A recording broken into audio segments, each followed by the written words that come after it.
Hello there, and welcome to this special Boring History episode on the rather disturbing lives of the pharaohs in ancient Egypt. If you're looking for a calming and thought-provoking historical story to carry you off to dreamland, you've come to the right place. Before we begin our journey back in time, I'd love to know where in the world you're listening from and what time of day it is for you right now. Feel free to leave a comment and say hello. And if you enjoy this type of relaxing, educational content, be sure to hit that subscribe button so you never miss an episode. Alright, let's set the stage, shall we? Imagine a land of golden deserts, lush river valleys, and monumental temples and tombs that pierce the vivid blue sky. A civilization that endured for over 3,000 years, leaving an indelible mark on human history. At the center of it all were the pharaohs, the divine rulers who wielded immense power and prestige. But behind the glittering facade of riches and royalty, the lives of these god-kings were often steeped in darkness, obsession, and shocking practices that may be hard for us to fathom today. Over the next hour or so, we'll be diving deep into the fascinating and often unsettling world of ancient Egyptian pharaohs. We'll explore their opulent daily lives, inside sprawling palace complexes, their tangled webs of royal relationships and rivalries, and their unshakable belief in their own divinity. We'll also confront the pharaohs' fixation on death and the afterlife, which drove them to construct ever more elaborate tombs and funerary temples, and even led some to engage in the chilling practice of human sacrifice. By the end of our journey, we'll have encountered influential figures like Hatshepsut, Akhenaten, King Tut, and Ramses II, and trace the captivating mysteries modern archaeologists are still unraveling about their lives and times. It's a story of power, magic, obsession, and eternal legacies that have enthralled the world for centuries. So dim the lights, settle in, and let the intrigues of ancient Egypt softly whisk you away on the wings of history. But before we fully immerse ourselves in the distant past, let's first zoom out and take in ancient Egyptian civilization at its height. Stretching from around 3100 BCE to 30 BCE, ancient Egypt was one of the first and longest-lasting complex societies in human history. The kingdom was born when King Menes unified the disparate tribes of the lush Nile Valley into a single state, taking advantage of the river's fertile floodplains to fuel an agricultural revolution that would be the envy of the ancient world. Over the centuries, Egypt grew into a powerhouse of wealth, culture, and influence, its lands stretching from the Mediterranean Sea to deep into Nubia in the south. The pharaohs presided over a centralized state with a sophisticated bureaucracy, groundbreaking technological advancements like the ox-drawn plough and sailboats, and a rich culture that produced timeless works of art, architecture, and literature. The Egyptians developed one of the world's earliest writing systems in the form of hieroglyphics, as well as a 365-day calendar that tracked the annual flooding of the Nile with uncanny precision. But perhaps their most visible and enduring achievements were the colossal monuments they left behind: the Great Pyramids, sprawling temple complexes, and subterranean tombs hewn into cliffsides. These awe-inspiring feats of engineering served to project the godlike power and prestige of the pharaohs, while also hinting at the depths of their obsession with death and eternity. For the pharaohs, this earthly life was but a prelude to a glorious and well-provisioned immortality, and they would bend immense resources and human capital to securing their share of forever. At the center of this remarkable civilization were the pharaohs themselves, the divine kings who ruled as the living embodiment of the god Horus on earth. The pharaoh was the supreme authority in all matters of state, religion, and war, wielding a level of power and influence that would be almost unimaginable today. He, or in rare cases she, was responsible for maintaining order and balance in the cosmos, placating the gods with rituals and offerings, and ensuring the prosperity and protection of the Egyptian people. But this exalted status came with a dark side as well. As we'll soon discover, the pharaohs were bound by an intricate and often brutal web of rituals, superstitions, and obligations that governed every aspect of their lives and deaths. From the incestuous marriages they contracted to keep the royal bloodline pure, to the servants and pets they took with them into the grave, to the shocking acts of deification and human sacrifice some pharaohs engaged in, the lives of these divine rulers were often steeped in as much darkness as light. So, as we set off to explore the private lives and enduring legacy of some of history's most iconic and influential rulers, brace yourself for a journey into the captivating, beguiling, and at times disturbing world of the pharaohs of ancient Egypt. Let's begin by imagining a day in the life of a pharaoh at the height of the New Kingdom, around 1500 BCE. Dawn breaks gently over the shining limestone walls of the pharaoh's sprawling palace complex at Thebes.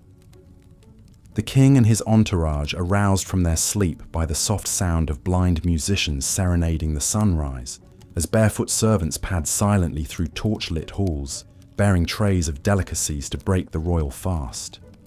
In the palace's colonnaded courtyards, songbirds flit among lush gardens and burbling fountains as tame baboons and lion cubs lounge in the shade.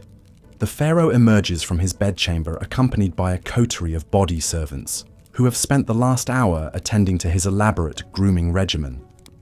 They've shaved his head and body silky smooth to stave off lice, lined his eyes with striking kohl and green malachite, and anointed his limbs with fragrant oils and perfumes. Gold and electrum gleam at his throat and wrists, while an exquisite crown in the shape of a falcon encircles his brow, a symbol of his divine kinship with the god Horus. Thus arrayed in all his finery, the living god strides forth to begin his packed schedule of daily duties and devotions. First on the agenda is a visit to the palace shrine to make offerings and libations to the chief gods, Re the sun god, Osiris the god of the underworld, and the pharaoh's own deified ancestors. Chanting priests fill the incense-perfumed air with hymns and prayers, as the king prostrates himself before the serene painted gazes of the gods. With his religious obligations discharged, the pharaoh convenes his council to hear petitions, dispense judgments, and consult on affairs of state. Seated on a golden throne, he listens as his vizier reads out the day's business. Boundary disputes to settle, trade agreements to negotiate, construction projects to oversee. Though he solicits advice from his most trusted courtiers, the final word on all matters ultimately rests with him. The day wears on in a blur of ceremonies and spectacles designed to awe the populace and reinforce the pharaoh's divine right to rule.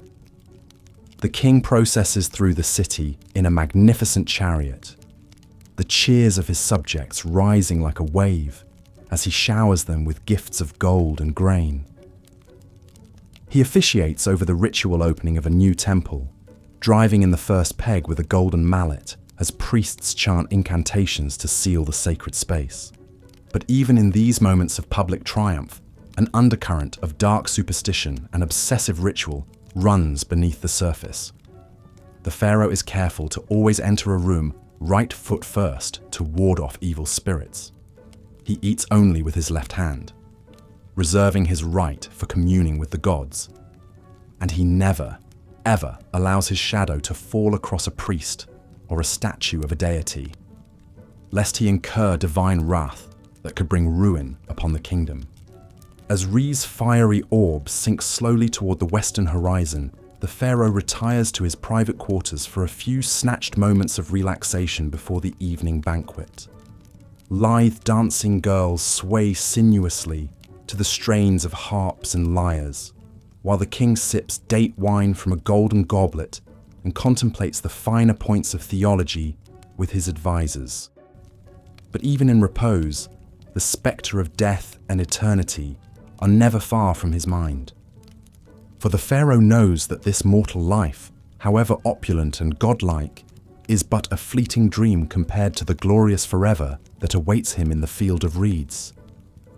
It's why he's already poured untold resources into his tomb in the Valley of the Kings, a hidden city of the dead, where he will reign in splendor for all eternity. But first, he must navigate the tangled web of obligations and dangers that come with wearing the double crown. And nowhere are those perils more present than in his own royal household. From the day he ascends the throne, one of the pharaoh's most pressing duties is to secure the succession by producing a male heir. But in the incestuous hothouse of the royal family, where pharaohs routinely wed their siblings and even their own children to keep the bloodline pure, the battle for power and influence is always seething just beneath the gilded surface. The king's great royal wife may be his half-sister, but that doesn't stop her from plotting with priests and courtiers to advance her own son's claim to the throne over that of his older half-brother. Indeed, the annals of Egyptian history are littered with tales of palace intrigue, rival queens, and ruthless power plays between potential heirs. Take the remarkable story of Hatshepsut, the female pharaoh who ruled as king in her own right for over 20 years in the 15th century BCE. Though she was originally just a regent for her young stepson Thutmose III, Hatshepsut slowly consolidated power, adopting all the masculine trappings of kingship, and even depicting herself with a beard in official artwork. Or consider the shocking tale of the heretic pharaoh Akhenaten, who upended centuries of religious tradition by proclaiming the sun disk Aten as the one true god and outlawing the worship of all others. In his religious zeal, Akhenaten even changed his name from Amenhotep IV to reflect his devotion to Aten, moved the capital to a remote desert city, and persecuted the powerful priests of Amun. His reign was plagued by palace conspiracies and ended in disaster, with his young son Tutankhamun left to pick up the pieces. But perhaps the most disturbing example of how the pharaoh's godlike power could be abused is the practice of human sacrifice that was once disturbingly common in ancient Egypt. Archaeologists have unearthed numerous so-called retainer sacrifices in the tombs of early kings like Jer and Jet, where dozens of servants were slaughtered to continue serving their master in the afterlife. Even more chillingly, some pharaohs like Aha were buried with their pets and worldly treasures, as well as piles of human hair wigs, likely shorn from sacrificial victims. Thankfully, this ghastly practice seems to have died out by the end of the Old Kingdom, as the Egyptians developed more symbolic ways for pharaohs to take their earthly entourage with them into the afterlife. But it remains a dark stain on the otherwise glittering legacy of the pharaohs, a reminder of the unfathomable gulf that separated these divine kings from the teeming masses they ruled over. As the centuries roll on, the pharaohs continue to shape the course of Egyptian history and leave their mark in stone and story. Some, like Ramses II, known as Ramses the Great, presided over the kingdom at the height of its power and splendor, their triumphs and love lives immortalized on the walls of the temples they built to their own glory. Others, like the fabled Cleopatra VII, became entangled in the high-stakes intrigues of the wider Mediterranean world, their personal charisma and political savvy the stuff of enduring legend. But perhaps no pharaoh has captured the modern imagination quite like the boy King Tutankhamun, whose lavish tomb discovery in 1922 set off a global wave of Tutmania and turned the once obscure ruler into a household name. The dazzling treasures found in Tut's tomb, from his iconic golden death mask to the nested coffins and thrones, provided an unprecedented glimpse into the opulence and artistry of a royal burial and cemented the pharaoh's reputation as the ultimate status symbols of the ancient world. Today, new archaeological discoveries and cutting-edge scientific techniques are allowing us to peer even deeper into the lives and deaths of these endlessly fascinating rulers. CT scans and DNA analysis have revealed the inbred genetic deformities that plagued Tut's family line, as well as the festering wounds and malaria that likely claimed his life at the tender age of 19th. Inscriptions and papyri paint an increasingly vivid picture of the cutthroat world of palace politics, where foreign concubines and scheming viziers jostled for influence in the shadow of the throne. And yet, for all the dark secrets and unsettling practices we've uncovered about the pharaohs, their luminous legacy as some of the most iconic and enduring rulers in human history remains undimmed. For over 3,000 years, they presided over a civilization of remarkable achievements and innovations, from the mathematical precision of the pyramids to the medical know-how of the world's first brain surgery. They inspired some of the most sublime and enduring works of art and architecture ever created, from the serene beauty of Nefertiti's limestone bust to the colossal majesty of the Colossi of Memnon. And they continue to fire our imaginations and tug at our sense of wonder, inviting us to contemplate the mysteries of absolute power and ponder what it means to reach for immortality in the face of the fleeting nature of human life. So the next time you find yourself gazing up at the inscrutable face of the Sphinx or marveling at the golden splendor of Tutankhamun's funerary mask, take a moment to reflect on the pharaohs who once wielded godlike power over the lives of millions. Theirs is a story of dazzling triumphs and shocking abuses, soaring monuments and chilling body counts, unimaginable wealth and existential dread in the face of eternity. It's a story that reminds us of the heights of human achievement and the depths of our capacity for cruelty, the unquenchable thirst for immortality, and the inescapable reality of death. And it's a story that will continue to captivate us as long as the timeless stones of ancient Egypt keep their secrets close, inviting each new generation to unravel anew the endlessly fascinating riddle of the pharaohs. And with that, we've reached the end of our whirlwind tour through the disturbing and dazzling lives of ancient Egyptian pharaohs. I hope you've enjoyed this deep dive into one of history's most iconic and influential civilizations, and that the stories of these larger-than-life rulers have provided some rich food for thought as you drift off to sleep. As always, thanks so much for tuning in to Boring History, and for spending a portion of your day exploring the endlessly fascinating nooks and crannies of our shared human story. If you've enjoyed this immersive journey into the distant past, I'd be thrilled if you could hit that subscribe button and leave a comment sharing your thoughts on the pharaohs and their far-reaching legacy. Until next time, sweet dreams. And may your reveries be filled with the golden light of the eternal sun disk, the lush reeds of the field of reeds, and the whispered secrets of the kings and queens who once ruled as living gods over the shimmering sands of ancient Egypt. Good night. As we've seen, the pharaohs of ancient Egypt lived lives of opulence and grandeur almost unimaginable today. But behind the glittering facade of gold and gods lay a darker reality, one of unchecked power, mystical obsessions, and the ever-present spectre of death. Perhaps no pharaoh embodied these contradictions more than Ramses II, also known as Ramses the Great. Ascending to the throne around 1279 BC, Ramses would rule for an astonishing 66 years.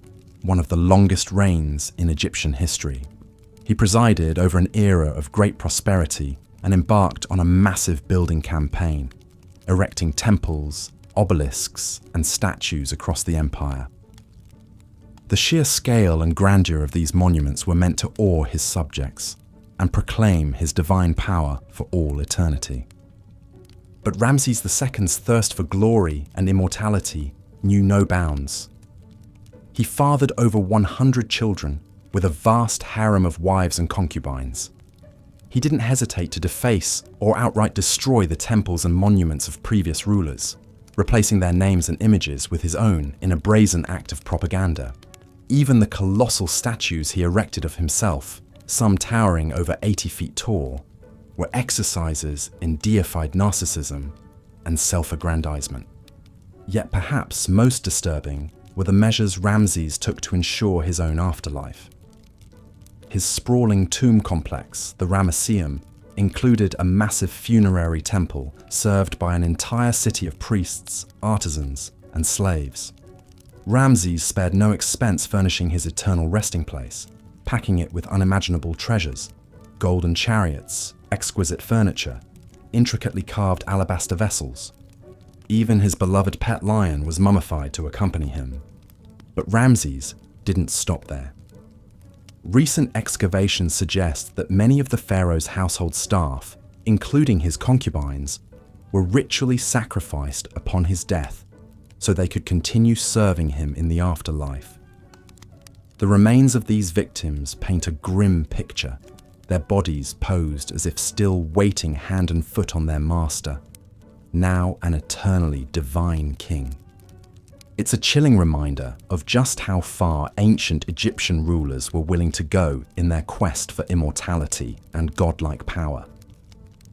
Ramses II may have reigned over a golden age, but he also exploited untold thousands in service of his own vanity and delusions of divinity. The blood and sweat of commoners quite literally built his legacy. While Ramses the Great was a particularly egregious example, he was far from the only pharaoh to abuse his absolute power in such ways. His predecessors, Amenhotep III and Akhenaten, undertook similarly ambitious and self-serving building projects. The boy king Tutankhamun was entombed with a staggering array of priceless treasures, while Cleopatra ruthlessly eliminated her own siblings to secure sole control of the throne. Time and again, the pharaohs proved that their deified status placed them above the moral laws governing ordinary Egyptians. They could upend religious traditions on a whim, take countless sexual partners, seize property and labor, even ritualize murder, all without consequence. The promise of a glorious afterlife made megalomaniacal excess not only acceptable, but almost inevitable.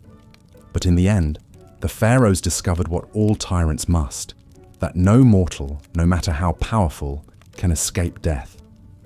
For all their temples and tombs, magical spells and sacrificial servants, they succumb to the same fate as the humblest peasant.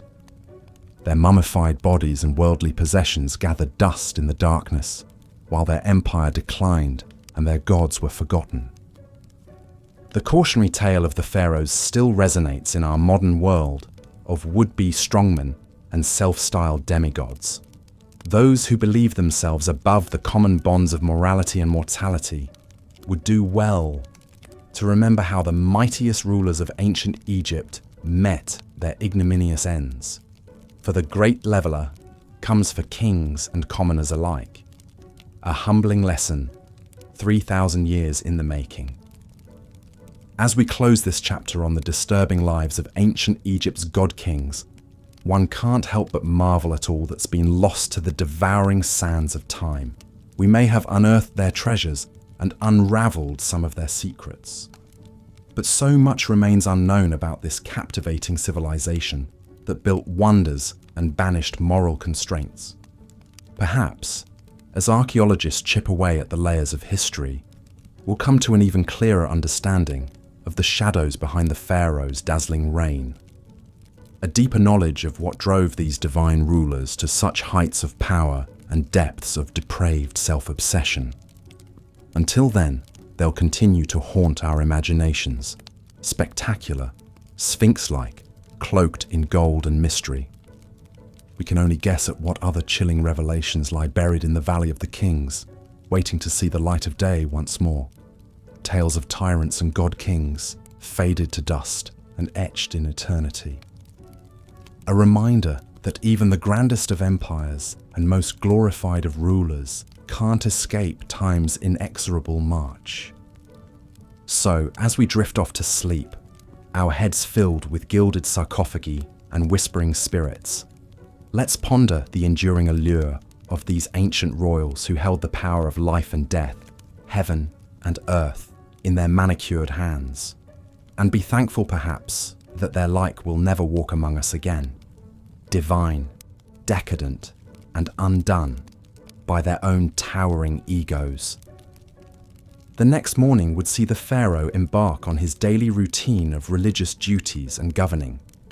He would first bathe in a sacred pool or be cleansed with holy water by priests, a ritual believed to purify both body and spirit. The pharaoh was then dressed in the finest linens, adorned with regal symbols like the double crown, scepter, and crook. Each item held deep meaning, the crook representing his role as shepherd of his people, the flail his authority to punish enemies of Egypt. But even these mundane morning tasks were imbued with layers of spiritual significance. Every movement was like a carefully choreographed dance, governed by the strict rules of Ma'at, the cosmic order that held the universe together. To deviate even slightly from these divine protocols was to court chaos and risk the god's wrath. It was a heavy existential burden to bear, but one seen as absolutely essential for a living god. Once attired in his divine regalia, the pharaoh would emerge from the palace to begin his packed schedule. Often first up was a visit to the temple to make offerings to the gods and perform vital rituals.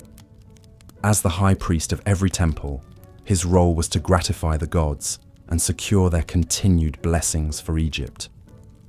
He would deliver offerings, recite sacred spells, and burn incense to the cult statues in the temple sanctuary. No matter how tedious, each rite had to be performed with perfect precision, like maintaining a cosmic engine. Even the subtlest mistake could have catastrophic consequences. The famous pyramid texts, carved on the walls of royal tombs, were essentially a script for the pharaoh to follow in the afterlife, guiding him through the trials to reach the blessed field of reeds. One can only imagine the intense pressure and anxiety of having to execute the rituals flawlessly, with the highest stakes imaginable riding on them. With his religious duties complete, the pharaoh would turn to the business of governing Egypt. He would meet with his most trusted advisors, viziers who acted as his eyes and ears throughout the land. They delivered reports on the political situation in Egypt and its diplomatic ties with rivals like the Nubians, Hittites, and Mesopotamians. The pharaoh would hear petitions from his people and pronounce his judgments according to Ma'at. Although the viziers oversaw the vast state bureaucracy on a day-to-day basis, the pharaoh had the final say on all matters and was expected to uphold justice. Governing a massive state was challenging enough, but the pharaoh's absolute power created its own disturbing incentives. With no real check on his whims, a pharaoh could easily succumb to corruption or tyranny if he wished. Some pharaohs imposed brutal taxes and forced labor on their subjects to build their own lavish monuments. Others grew paranoid and resorted to ruthless purges of anyone they perceived as a threat. The Ptolemaic pharaoh Ptolemy IV had his own mother and brother murdered to eliminate potential rivals to the throne. With ultimate power over life and death, even the bonds of family could turn deadly. But the pharaoh's day wasn't all blood and toil. He was also entitled to enjoy the finest earthly pleasures and leisure pursuits. He might go on a hunting expedition in the desert, firing arrows from his war chariot at fleeing lions and gazelles. The hunt was seen as a metaphor for the pharaoh's triumph over the forces of chaos that constantly threatened Egypt. A successful hunt proved his vitality and warrior prowess. The pharaoh might also indulge in a board game of senet with one of his trusted courtiers. Senet was hugely popular among the Egyptian elite and even took on spiritual dimensions. Some believed the game mimicked the soul's journey through the Duat underworld, with the final squares representing the gates of the afterlife. Here again, the lines between earthly recreation and cosmic symbolism were always blurred. As Re's journey across the sky drew to a close and shadows lengthened, the pharaoh would finally retire to his chambers after a long day of service to the two lands. But even in rest, his divine duties never ceased. The pharaoh's sleep was believed to mystically merge his Ba soul with the sun god, renewing his divine life force. It was a time of strange visions and communion with the gods, not mere repose. Enigmatic dream books have survived that were used to help interpret the pharaoh's dreams and discern divine messages in them. In one disturbing dream from the Chester Beatty Papyrus, the pharaoh Ramses II dreamt he saw Ptah, the great creator god of Memphis, standing over him with a sword. Ptah angrily chastised him for not completing his temple and struck him on his side. When Ramses awoke, he was determined to appease the wrathful deity by expediting work on the temple. Even in his own dreams, it seemed, there was no refuge from the crushing pressure of his role. The pharaoh's waking hours may have passed according to strict ritual and protocol, but his sleeping mind was an untamed landscape where deities and demons roamed freely. The same potent magic he wielded by day held sway in this nocturnal realm, for good or ill. Spells were carved on headrests and bed frames to protect the vulnerable sleeper from malign forces. This liminal space between waking and dreaming was a potent time for communing with the unseen and for divining the gods' mercurial wills. The life of a pharaoh, from sunup to sundown, was a tightrope walk between the earthly and divine, the banal and sublime. Every action, no matter how routine, took on transcendent significance. In a world pulsing with magic and portent, there could be no real distinction between sacred and profane. That pervasive aura of mysticism and symbolism infused the pharaoh's day-to-day existence, but also justified the absolute power he wielded. By upholding Ma'at in the material realm, the pharaoh sustained the proper order that kept the cosmos from dissolving into oblivion. But that same power also enabled the darkest impulses and excesses of human nature. The challenge for any pharaoh was to embody the lofty virtues of a god on earth, while still being fallible flesh and blood. Some managed that balancing act with justice and restraint, securing their people's prosperity and history's favour. Others succumbed to tyranny and caprice, leaving legacies forever tainted by cruelty. But whether revered or reviled, the pharaohs all shared an existence profoundly alien to our modern sensibilities, where the scope of one's actions held literally life and death stakes for an entire civilization.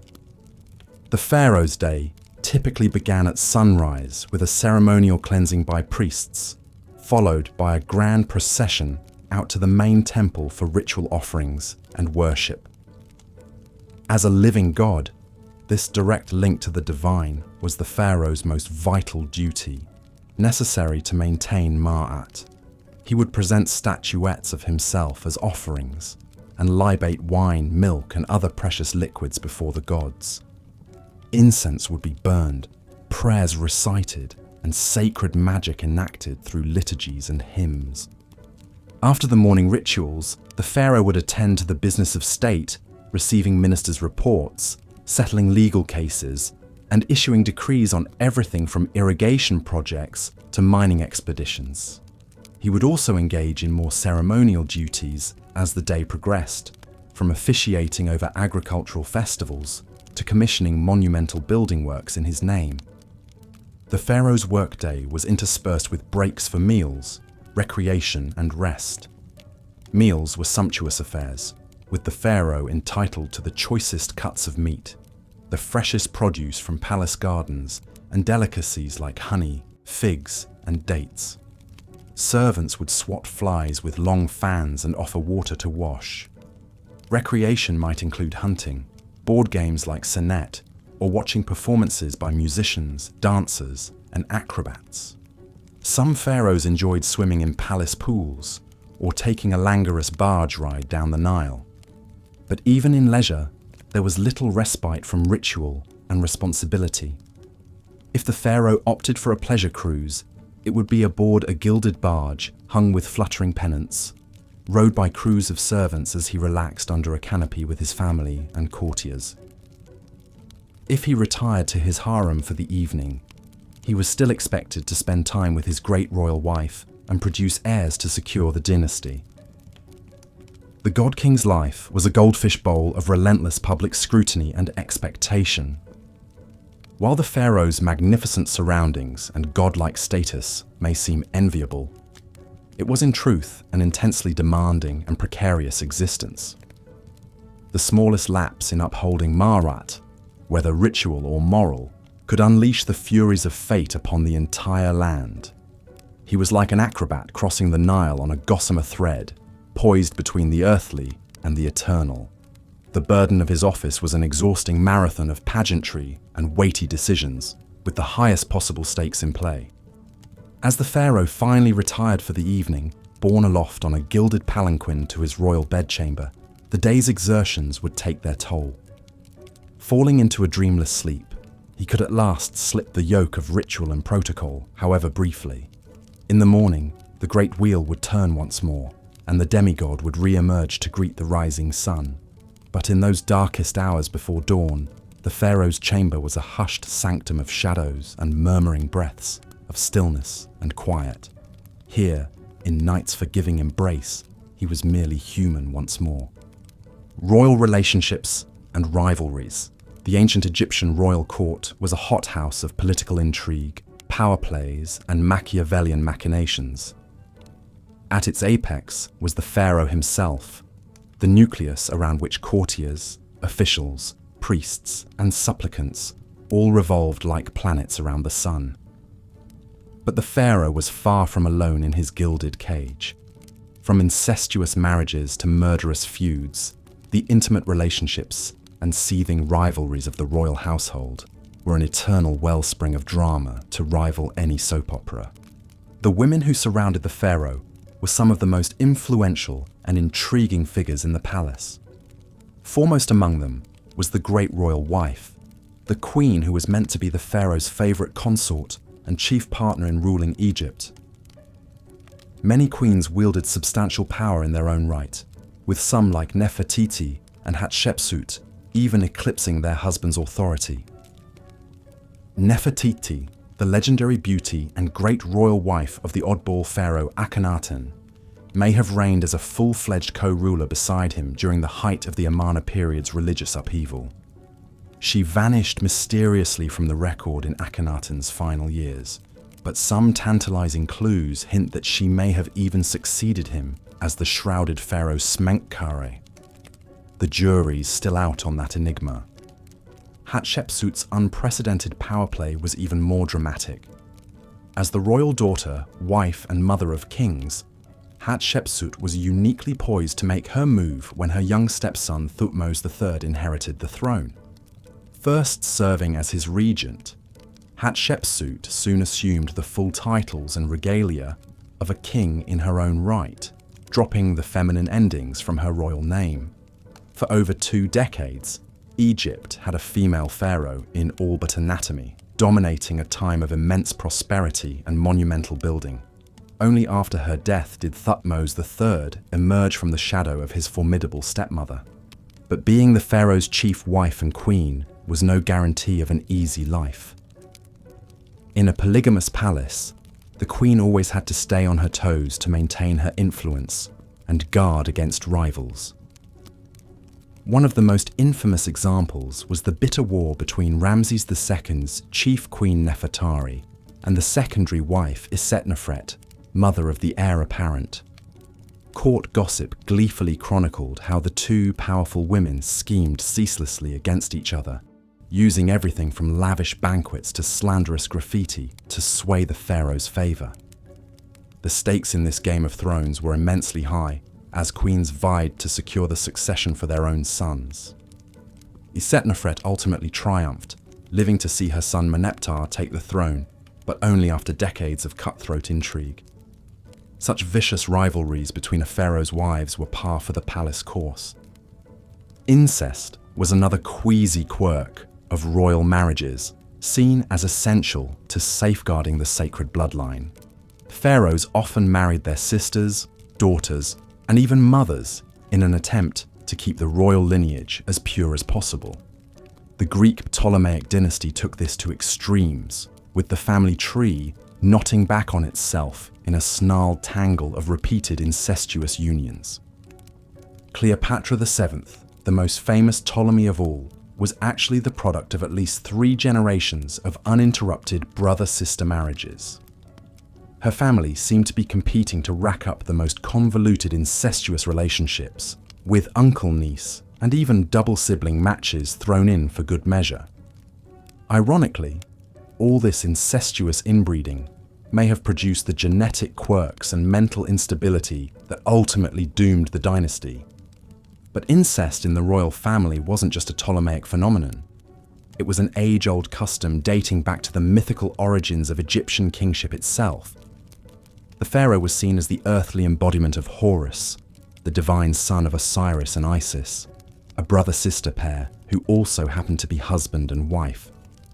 By emulating the gods' incestuous marriage, the pharaoh was upholding the cosmic order and literally following in the footsteps of the gods. Of course, such sibling marriages must have taken a heavy toll, both psychologically and genetically. The famous Tutankhamun was the sickly, short-lived product of an incestuous match between Akhenaten and his sister. His congenitally deformed foot and cleft palate point to the deleterious effects of inbreeding. But to the ancient Egyptians, purity of blood was far more important than genetic diversity. Incest was therefore not a taboo, but a sacred tradition. If rivalries between wives were vicious, those between potential heirs could be downright murderous. Primogeniture was not a hard and fast rule in ancient Egypt, meaning that any son or even daughter of the pharaoh could potentially make a play for the throne. This often led to cutthroat power struggles and grim succession crises as rival princes schemed to eliminate their competitors. One notorious example was Amenemhat I, the founder of the powerful 12th dynasty. An advisor to the previous king, Amenemhat launched a successful coup and had himself crowned as the new pharaoh. But his reign was plagued by constant conspiracies and assassination attempts, as rival factions jockeyed for power. His own harem even launched a shadowy plot against his life, creeping into the royal bedchamber with daggers drawn. Amenemhat only survived by the intervention of his loyal guards, fighting them off nearly naked. So shaken was Amenemhat by his brush with death that he took the unprecedented step of crowning his son, Senusret III, as co-pharaoh during his own lifetime. By securing the succession early, Amenemhat aimed to stave off further intrigues and smooth the transfer of power. Realpolitik trumped tradition. Amenemhat's instructions to his son, a treatise on effective kingship, reflect his embattled cynicism. Be on your guard against all subordinates because you cannot be sure who is plotting against you.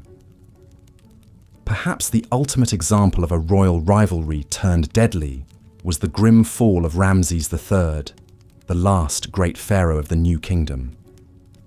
Court records paint a sordid picture of a geriatric pharaoh with a harem of hundreds, riven by factionalism as rival wives schemed to put their sons on the throne. One wife, Tiye, hatched an audacious plot to assassinate Ramses and crown her son Pentuer in a coup. The conspiracy was uncovered at the 11th hour, but not before a bloody skirmish between guards loyal to Tiye and those protecting the pharaoh. In the end, Ramses' own throat was slit, likely by an assassin who wormed his way into the royal harem. The king lingered just long enough to appoint his designated heir and round up the ringleaders of the failed coup. In a grisly epilogue, the chief conspirators were forced to commit suicide, while the hapless Pentuer was brutally executed and denied proper burial. Even in death, royal rivalries refused to rest. Such ruthless intrigues and lethal power plays were all too common in the pharaoh's court, where the knives were perpetually out. Trust and loyalty were luxuries few could afford, with even family members potential enemies vying for position. Caught in this tangled web of shaky alliances and seething resentments, the pharaoh had to walk a razor's edge, vigilantly balancing factions while watching his own back. Heavy was the head that wore the double crown. Gods on earth, the pharaoh as divine ruler. More than mere monarchs, the pharaohs of ancient Egypt were living deities, straddling the boundary between the earthly and divine. Each pharaoh was seen as the embodiment of Horus, the falcon-headed sky god, and the son of the great sun god Re, Az. The practice of retainer sacrifice, also known as retainer burial, was one of the most chilling customs in ancient Egypt. The idea was that servants, both human and animal, who attended the pharaoh in life, would continue to serve him in death and the afterlife. This was seen as an honor, to accompany one's king for eternity. But to our modern sensibilities, it's a staggering loss of life in the name of royal luxury. Some of the earliest evidence of retainer sacrifice comes from subsidiary graves around the royal tombs of the First Dynasty pharaohs at Abydos. These subsidiary graves contain the remains of servants, as well as food, furniture, jewelry, and tools, all the things deemed necessary to serve the pharaoh in the afterlife. The tomb of King Djer is a striking example. Excavations revealed 318 subsidiary burials around his tomb, with servants' bodies arranged in neat rows, believed to have been sacrificed upon Djer's death. Even more unsettling are the animal sacrifices found in pharaonic tombs. Many kings were buried with their beloved pets to keep them company, hunting dogs, cats, monkeys, gazelles, and more. But some animal graves are on a whole different scale. The tomb of King Horahar contained 10 donkeys that had carried his funeral gifts. King Nama's tomb held 10 dogs. The First Dynasty pharaoh Waj was even buried with no less than 12 baboons, creatures considered sacred to the god Thoth. But perhaps the most bizarre burial good of all was human hair, lots and lots of it.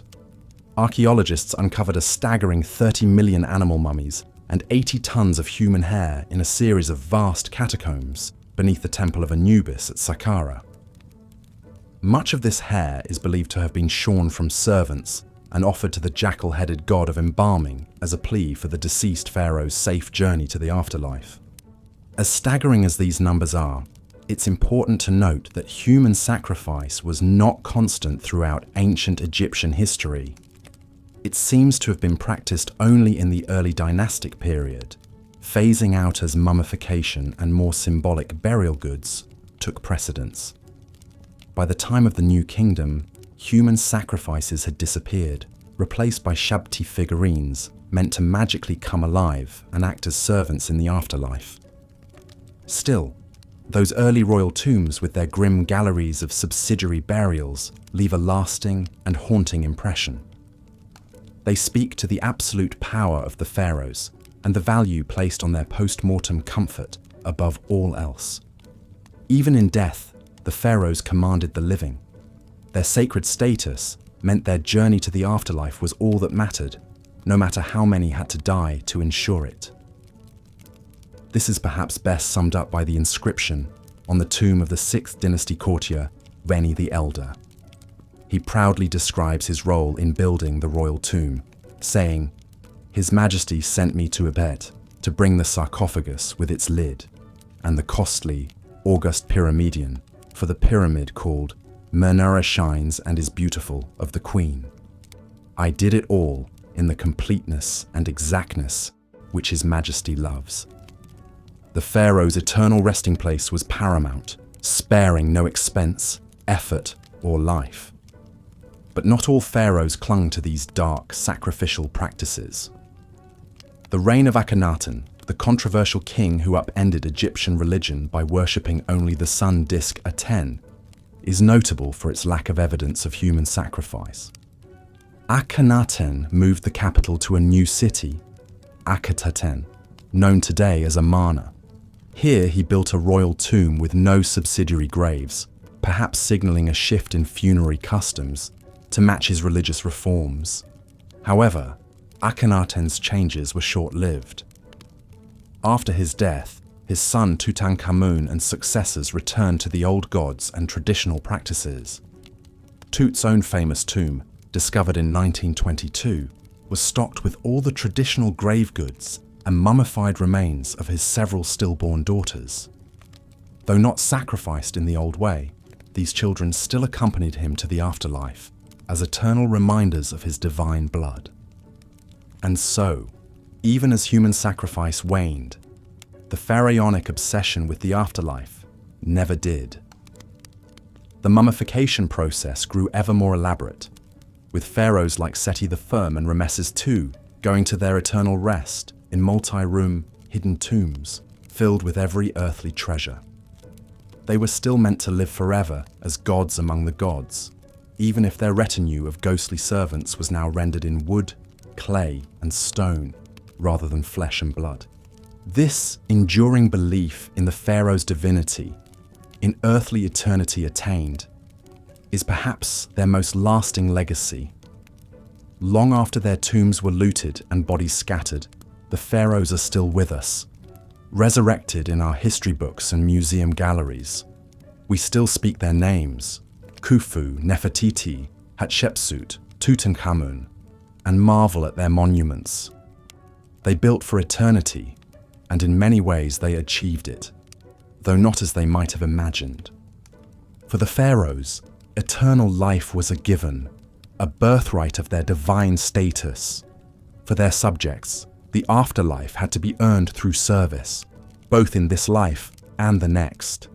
This fundamental divide, the chasm between the god-kings and the rest of humanity, is what makes their world at once so dazzling and so alien to our eyes.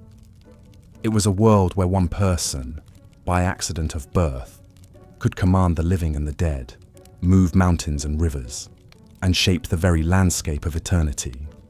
That was the power and the burden of the pharaohs, the sun-sons of ancient Egypt, who lived, ruled, and died as gods on earth. And yet, for all their power and splendor, the pharaohs were still mortal men and women. They suffered from the same human frailties: disease, injury, family drama, political intrigue. They just did so on a much grander scale, befitting their exalted status. This is perhaps what makes them so endlessly fascinating, so ripe for continual study and speculation. They were larger than life, but still life-sized. Untouchable gods, but still flesh and blood. In the end, maybe this is what draws us back again and again to the lives of the pharaohs. They built the pyramids and great sphinx, grand temples and hidden tombs, but they also loved their children, mourned their dead, and hoped for eternity. They were both extraordinarily powerful and extraordinarily human. And that, more than any monument or mummy, is their most enduring legacy. The reminder that even the most exalted among us are still one of us. Even a pharaoh, beneath the crowns and finery, the incense smoke and chanting priests, was still a person making their way in the world, looking ahead to the next. The ancient Egyptians believed that to speak the name of the dead was to make them live again. Perhaps then, we are all part of the pharaoh's afterlife, every time we tell their stories, ponder their lives, and marvel at their works. They built their tombs and pyramids to last till the end of time, and in doing so, they built themselves into the very bedrock of our history. The pharaohs may be gone, but they are not forgotten.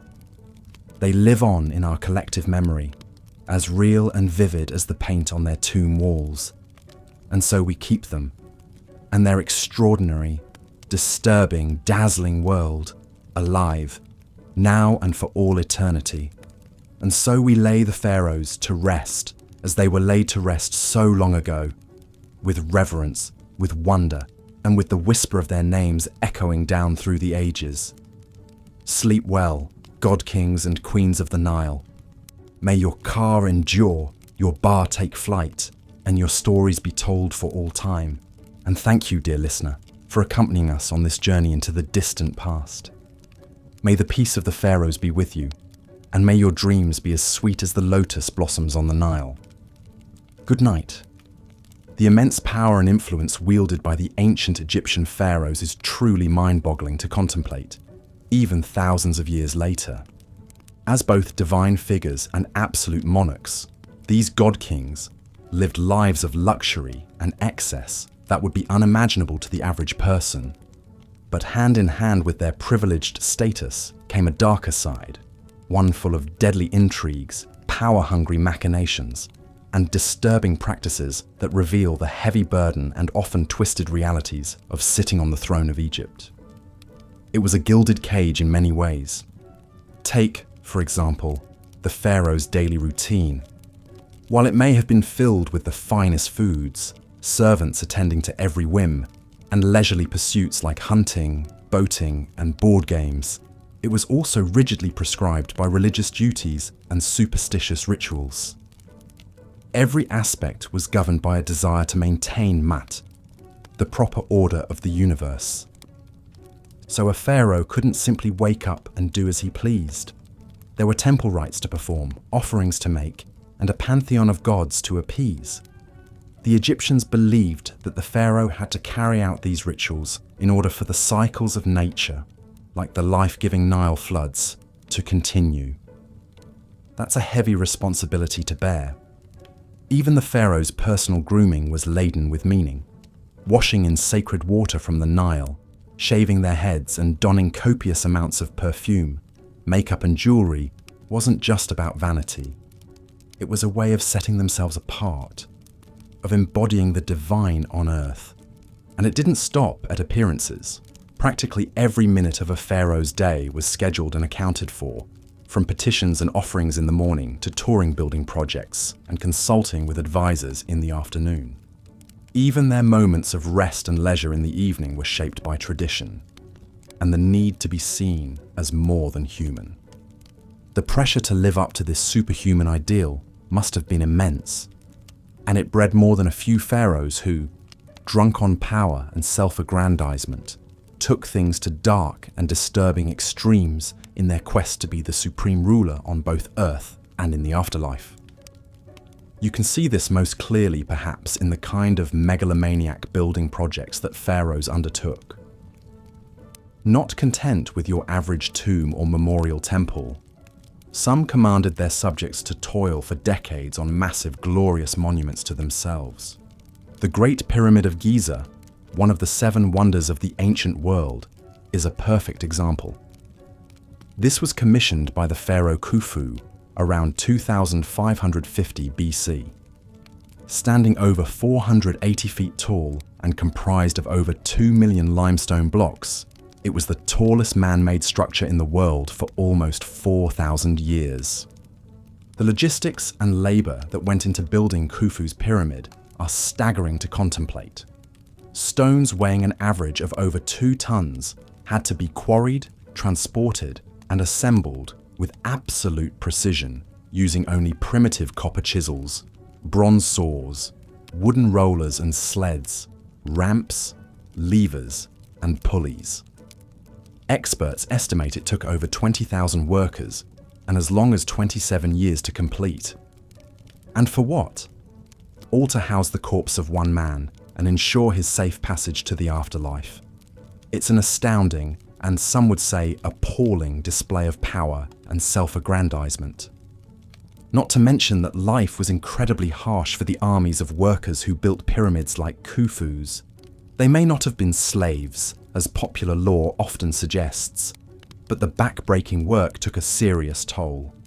Scans of skeletal remains from the workers' cemetery show high rates of arthritis, injuries, and stress. Pyramid building eventually fell out of favor, perhaps becoming too costly and time-consuming even for the pharaohs. But the rich and powerful still found other ways to flaunt their wealth in the face of death. Take King Tutankhamun, the famed boy king who ruled in the 14th century BC. While he died young and had a relatively short reign, his golden death mask and opulent grave goods have become enduring symbols of ancient Egypt's wealth and splendor. When Howard Carter unsealed King Tut's small tomb in 1922, he found room after room stuffed to the brim with a dazzling array of over 5,000 priceless objects. Golden shrines, jewel-encrusted chests, intricately carved furniture, chariots, clothes, perfumes, and even food and wine to sustain Tut in the afterlife. The sensational discovery ignited a wave of Tutmania around the world and introduced millions to the glories of ancient Egypt. But it also highlights the phenomenal excess enjoyed by the pharaohs, even the minor ones like Tutankhamun. Some rulers took it even further, burying loyal subjects with them to serve them in death as they had in life.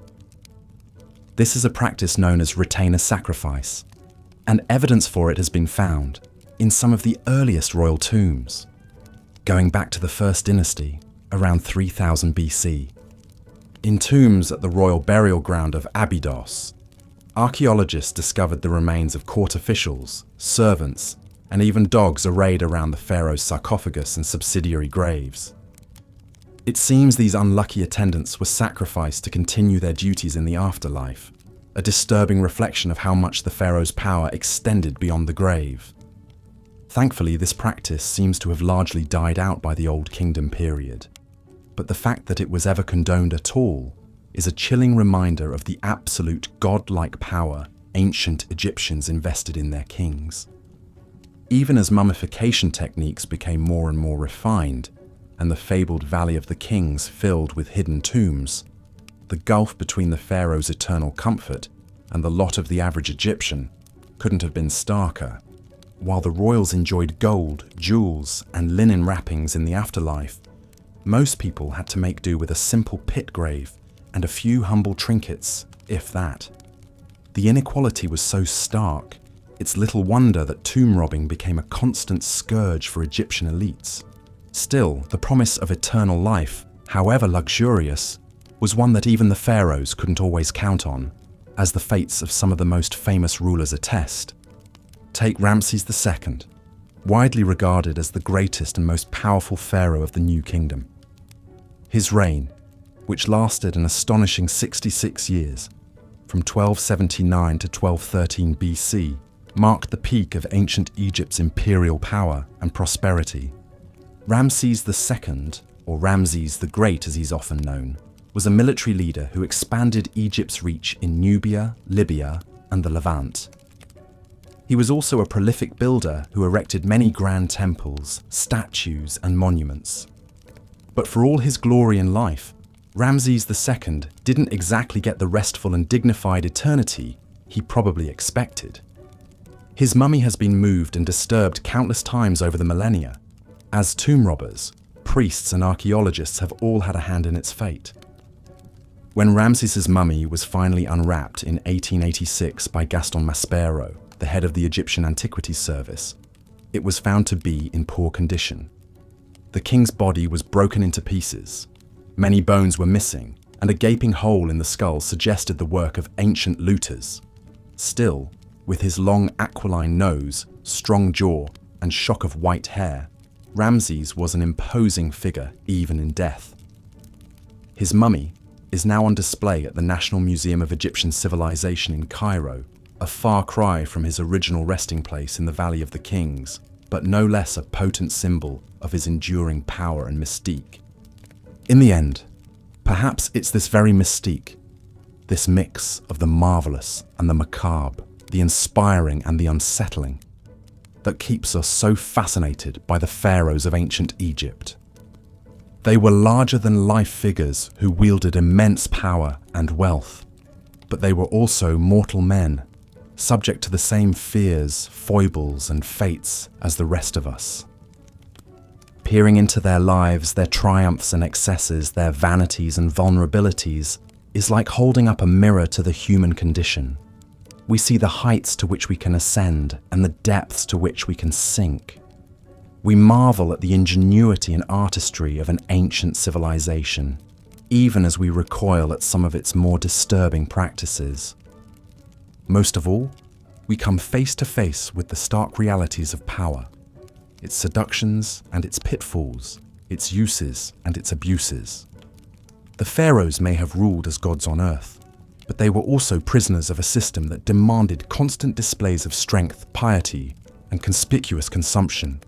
In that sense, perhaps we can even feel a twinge of sympathy for these divine rulers, trapped in their gilded cages, burdened with the weight of an entire civilization's hopes, dreams, and fears. It's a far cry from the glamorous and carefree existence we might imagine for a god king. But then again, that's the enduring allure of ancient Egypt. It defies our expectations and challenges our assumptions at every turn. It is a civilization that was at once familiar and alien, majestic and monstrous, enlightened and benighted. And the pharaohs, for all their flaws and foibles, were the avatars of this endlessly fascinating world. They may have lived and died thousands of years ago, but their stories, their secrets, and their splendors continue to haunt us to this day. We will likely never fully unravel all the mysteries of the pharaohs and their world, but that doesn't stop us from trying. From poring over every scrap of papyrus, studying every mummy and monument, sifting through every grain of desert sand for clues to their lives and times. In a way, that's the greatest legacy of the pharaohs, not the pyramids or the golden treasures, but the enduring sense of wonder and curiosity they inspire in us, the tantalizing glimpse they offer into a world at once vanished and vivid, lost and everlasting. So perhaps the real question is not what we can learn from the pharaohs, but what we can learn about ourselves in our endless fascination with them. What does our obsession with these ancient rulers say about our own hopes, dreams, and fears? What does it reveal about our relationship to power, to death, to the eternal mysteries of the human heart? These are questions that may never have definitive answers, but they are worth pondering nonetheless, just as the pharaohs themselves continue to beguile and bewilder us, inviting us to explore ever deeper the labyrinthine recesses of their world and our own. And so, the story of the pharaohs endures, as it has for millennia, a tale of power and pathos, of glory and despair, of the eternal dance between light and shadow that defines the human condition. It is a story that will continue to be told and retold, as long as there are those who seek to peer behind the veil of history and glimpse the faces of those who once ruled as gods among men. The pharaoh would begin his morning ablutions in an ornate limestone washroom, where a small army of servants waited to assist their living god. First, they would delicately wrap him in fine linen towels and escort him to a gleaming copper bathing tub filled with water, lotus flowers floating on the surface. As he stepped in, the servants would carefully wash the pharaoh's body with natron, a mineral salt that cleansed and softened the skin. They paid special attention to his hands and feet, gently scrubbing away any dirt or impurities. After bathing, the pharaoh would be dried off, and a servant would appear bearing a tray of fragrant oils. With practiced motions, he would anoint the king from head to toe, massaging the oils into his skin until it glowed. These sacred unguents, in scents of myrrh, frankincense, and cinnamon, were believed to have magical protective properties, shielding the pharaoh from evil spirits and misfortune. A dab of black coal was carefully applied around his eyes, not just for beauty, but to deflect the harsh glare of the sun god Ra and ward off eye infections. Next came the pharaoh's iconic regalia, the crowns, scepters, and jewels that denoted his supreme status. Every item was imbued with layers of religious and political symbolism. The distinctive double crown, for example, represented the unification of Upper and Lower Egypt under the pharaoh's divine rule. A designated servant would reverentially lift the lapis lazuli and gold headdress and place it atop the king's head, taking great care to arrange it just so. Then would come the crook and flail, implements of kingship often depicted crossed over the pharaoh's chest in art and sculpture. The crook symbolized his role as shepherd of his people, while the flail represented his ability to mete out punishment to enemies of the state. Once adorned, the pharaoh would emerge from his chambers to greet the day, a glittering vision inspiring both reverence and terror. But this was only the beginning of a grueling daily routine that left little room for rest. First on the agenda was worship and offering rituals at the temple, where the pharaoh would honor the gods and elevate his own divine status. At the heart of every Egyptian temple was the inner sanctum where a statue of the chief god resided.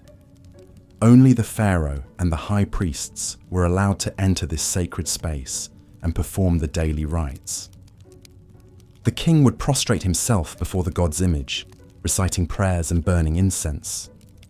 He would present lavish offerings of food, drink, clothing, and jewelry, symbolically giving the god all the best produce of the land. In return, the deity would bestow divine favor and protection on Egypt and empower the pharaoh to rule wisely and defeat his enemies. This sacred transaction between the king and the gods was the bedrock of Egyptian cosmic order. But it was also a daily reinforcement of the pharaoh's precarious position. His people believed his piety and right conduct literally sustained the cycles of the sun, the Nile floods, and the agricultural bounty of the kingdom. It was a heavy responsibility to shoulder day in and day out. With his religious duties complete, the pharaoh would begin the real work of governing, a task he largely delegated to his most trusted advisors. The pharaoh's prime minister, known as the vizier, oversaw the sprawling administrative apparatus that kept the kingdom running smoothly. A huge bureaucracy of scribes, tax collectors, and local officials managed everything from recording the Nile flood levels and grain harvests to dispensing justice in the courts. But the pharaoh was expected to take an active role in decision-making on key issues like diplomacy, trade, and monumental building projects. He would consult with his advisors in an audience chamber, seated on a golden throne flanked by statues of the falcon god Horus and the cobra goddess Wadjet. Painted on the walls around him were scenes of the pharaoh smiting foreign enemies and offering to the gods, potent reminders of his larger-than-life duties.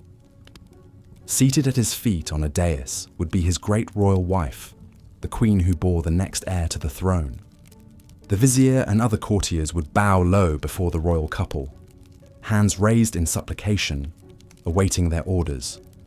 Messengers and petitioners would be ushered in to deliver reports on the state of the kingdom or beg boons from the pharaoh. There might be disturbing news of a military skirmish at the border, requiring the king to marshal his armies, or a request to send aid to a region facing drought and famine. Diplomats from foreign lands would present tribute and tokens of respect in exchange for trade concessions and treaties. The pharaoh would hear each matter in turn, consulting with his advisors and rendering judgments with an authority that could not be questioned. Even in his leisure time, the king was performing his royal role. He would go on ceremonial hunting expeditions in the desert, firing arrows at lions and other big game from a speeding chariot. This was a demonstration of his physical prowess and mastery over the wild forces of nature. Important propaganda in a world where might made right.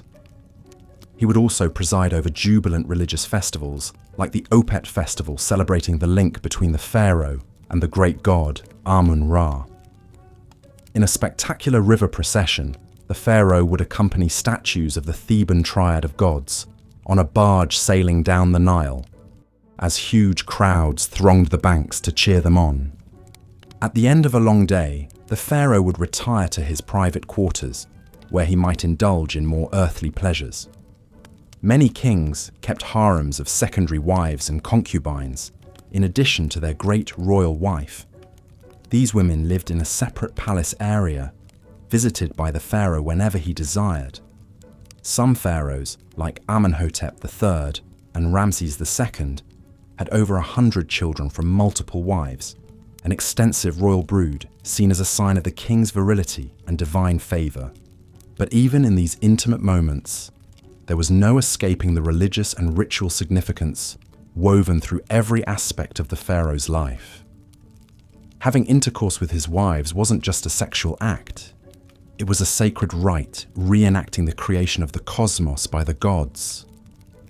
The pharaoh was expected to perform in the bedroom just as he did on the throne and the battlefield.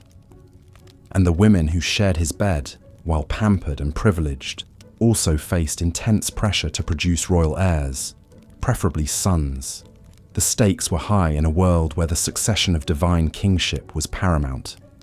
As the pharaoh drifted off to sleep, no doubt exhausted by the burdens of his exalted station, he could only hope that his efforts had pleased the gods and kept the forces of chaos at bay for another day. Tomorrow would bring new challenges, new opportunities to prove his worth as the living embodiment of divine order on earth. It was a relentless cycle, but one that each pharaoh was born and raised to fulfill, no matter the cost. Such was the disturbing life of these god kings who ruled over ancient Egypt for 3,000 years. Of course, even the most revered pharaohs were only human under all the divine trappings, and behind the palace walls, royal family drama seethed, often with devastating consequences. Rivalries between a pharaoh's wives were common, as each competed to have her son named heir to the throne. These feuds took on legendary proportions in some cases, like the rivalry between Ramses II's wife Nefertari and his secondary consort Asetenofret. Nefertari, whose beauty and influence were so great she was known as the one for whom the sun shines, had borne Ramses several sons, but none had survived to succeed him. Asetenofret saw her chance to install her own son, Meneptah, as crown prince, and worked to undermine Nefertari at every turn. The struggle came to a head when Nefertari's tomb was vandalized, her image hacked out of the wall reliefs in a blatant attempt to erase her from history and memory. Many suspected Asetenofret was behind the desecration, though nothing could be proven. In the end, despite Nefertari's unrivaled status, it was Asetenofret's son Merneptah who took the throne after Ramses' death.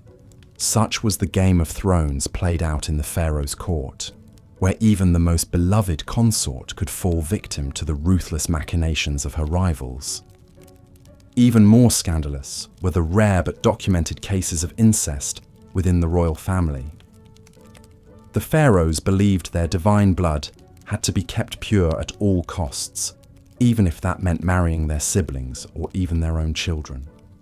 This practice may have reached its disturbing apex with the curious case of Akhenaten, the rebel pharaoh who upended centuries of religious tradition by proclaiming the sun disk Aten as the one true god.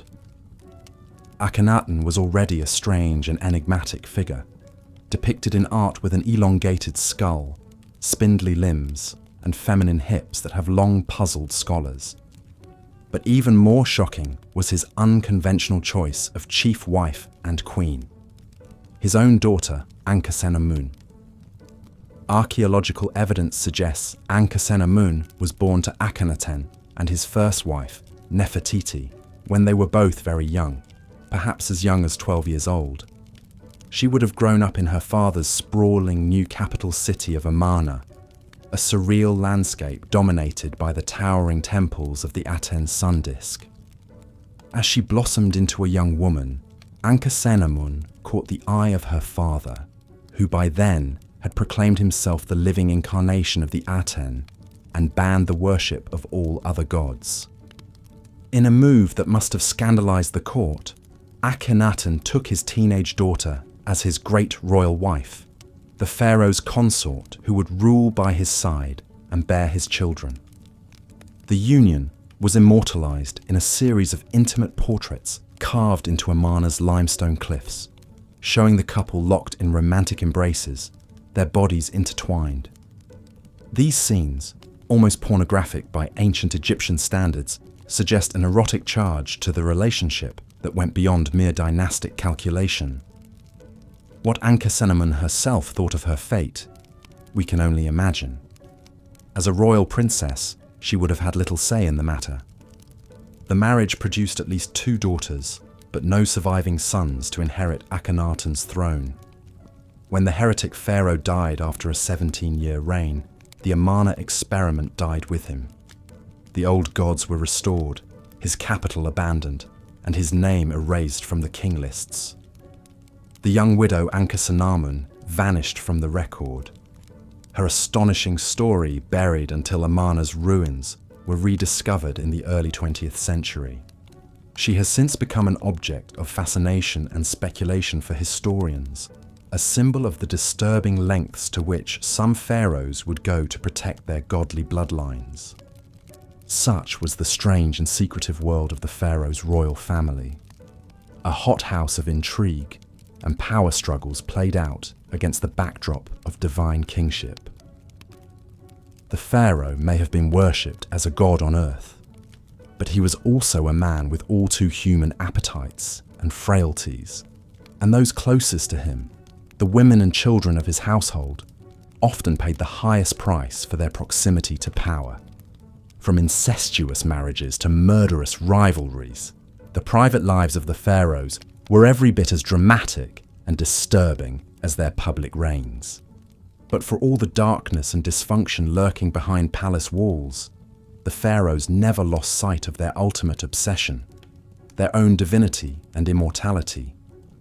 From the moment they took the throne, every pharaoh was already planning for the moment they would leave it and ascend to join the gods in the eternal afterlife. And no pharaoh undertook this quest for immortality more assiduously or on a grander scale than the builder of the Great Pyramid of Giza, the legendary Khufu. Ruling in the 4th dynasty of the Old Kingdom around 2550 BCE, Khufu was the son of the pharaoh Sneferu, who had pioneered pyramid building with his innovative bent and red pyramids. But Khufu was determined to outdo his father and erect a monument that would stand the test of eternity. The result was the Great Pyramid, a towering edifice of 2.3 million limestone blocks, rising 481 feet into the desert sky.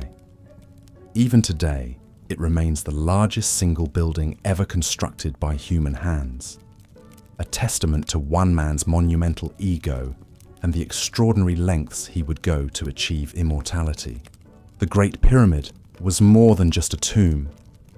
It was a resurrection machine designed to harness the power of the sun god Ra and the magic of Egyptian engineering to launch Khufu's spirit into the cosmic realms of the gods. Every aspect of its design was suffused with religious symbolism and funerary spells from the pyramid texts, the oldest sacred writings in Egypt. The pyramid's smooth, angled sides were clad in polished white limestone that would have made it shine like a giant prism in the desert sun, a radiant beacon guiding Khufu's soul to the heavens. Inside, a series of narrow, ascending and descending passages led to the king's burial chamber, deep in the heart of the pyramid. This was the most sacred space of all, where Khufu's mummified body would rest in a granite sarcophagus surrounded by all the treasures and supplies he would need for the afterlife. The chamber was a marvel of precision engineering, its walls lined with massive granite blocks fitted so tightly you couldn't slip a piece of paper between them. This was meant to seal the king's body and possessions away from thieves and intruders for all eternity, a secure staging ground for his journey to immortality. But building such a monumental tomb came at a staggering cost, both in resources and human lives. The Great Pyramid required a workforce of skilled masons, engineers and labourers on a scale never before seen in Egypt. Contrary to popular belief, these were not slaves but paid workers, many of them peasant farmers recruited during the annual Nile flood when their fields were underwater. They laboured in grueling conditions under the desert sun, hauling massive blocks of limestone up ramps and lever systems to construct the pyramid layer by meticulous layer. Overseeing this vast operation was the pharaoh's cousin Hemiunu, the royal architect who had designed the pyramid and now managed its construction like a military campaign. He commanded an army of overseers and foremen who pushed the workers to their limits, driven by the knowledge that the pharaoh's immortality depended on their speed and precision. Accidents and deaths were an accepted part of the job, with some workers even buried in the shadow of the pyramid they had died building. The human cost of Khufu's ambition was immense, but to the pharaoh, it was a price worth paying for eternal life. He saw himself as a divine being, a god incarnate whose spirit would live forever among the stars of the northern sky. The pyramid was his stairway to heaven, a monumental feat of will and engineering that would ensure his name and legacy endured for all time. And in a sense, he was right. 4,500 years later, we are still marveling at the Great Pyramid and the disturbing lengths to which one pharaoh went to achieve immortality. But even Khufu's audacious monument pales in comparison to the extraordinary measures some of his successors took to equip themselves for the afterlife. As the prosperity and power of the Old Kingdom waned, later pharaohs became increasingly obsessed with their own mortality and the fate of their eternal souls. They poured their dwindling resources into ever more elaborate tombs and mortuary temples, desperately trying to guarantee their place among the gods. This desperate quest for immortality reached its macabre apex with the practice of retainer sacrifice, the burial of servants alongside the pharaoh to attend him in the afterlife. The most chilling example comes from the tomb of the First Dynasty pharaoh Jer at Abydos, where archaeologists uncovered the remains of 318 individuals, men, women, and even children, who had been sacrificed and buried in neat rows outside the king's funerary enclosure. The scale of the carnage is staggering, the largest known case of human sacrifice in ancient Egypt. The victims appear to have been palace servants, members of the royal household who were selected to serve the king in death as they had in life. They were likely killed by strangulation or a blow to the head, their bodies hastily mummified and buried with minimal grave goods. Some were even interred in coffins bearing their own names, a poignant reminder of their individual identities and the violent fate that awaited them. What could have motivated such a mass slaughter? For the pharaoh and his priests, it was a natural extension of the king's divine power, his ability to command obedience and service even beyond the grave. The servants were seen as privileged to be chosen for this sacred duty, their sacrifice a necessary part of ensuring the pharaoh's eternal well-being. But one can only imagine the terror and despair of those selected, knowing they would soon be joining their master in death. This disturbing practice appears to have been relatively short-lived, dying out by the end of the Old Kingdom. But it speaks to the incredible power and allure of the afterlife in ancient Egyptian culture, and the extreme lengths to which some pharaohs would go to secure their place in it. The idea of an eternal existence beyond death, where the pharaoh would reign supreme among the gods, was so intoxicating that it justified even the most horrific acts of violence and sacrifice. And it wasn't just human servants who.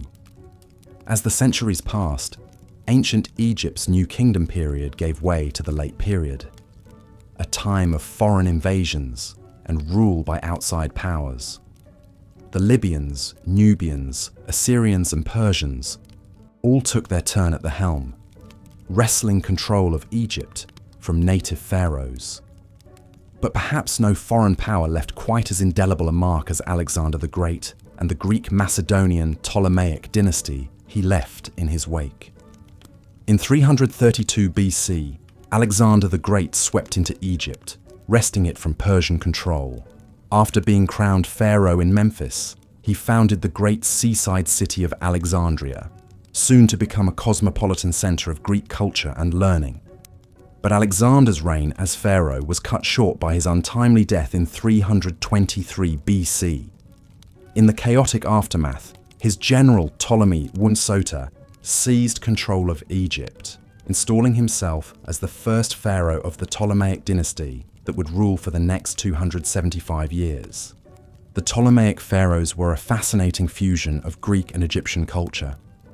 They adopted many Egyptian royal traditions and religious practices to legitimize their rule in the eyes of their subjects.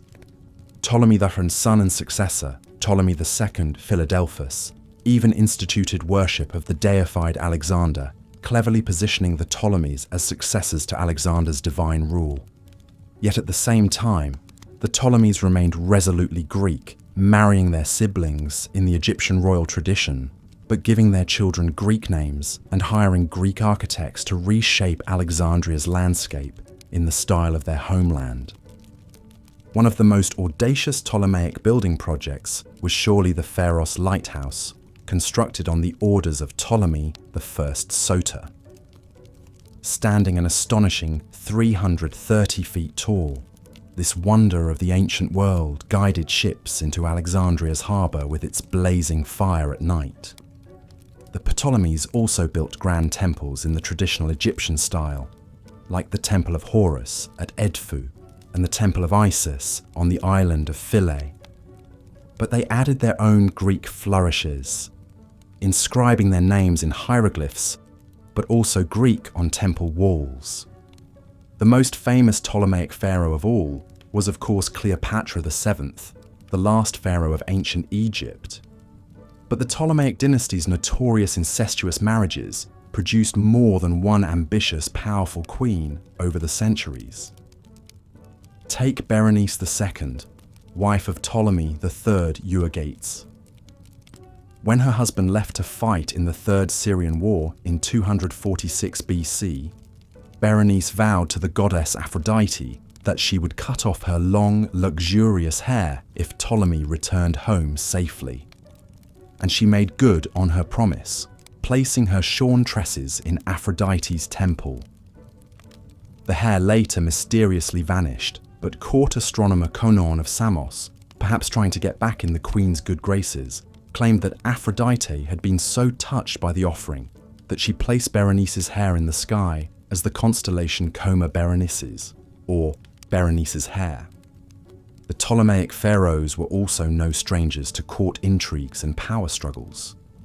One of the most dramatic examples came after the death of Ptolemy IV in 204 BC.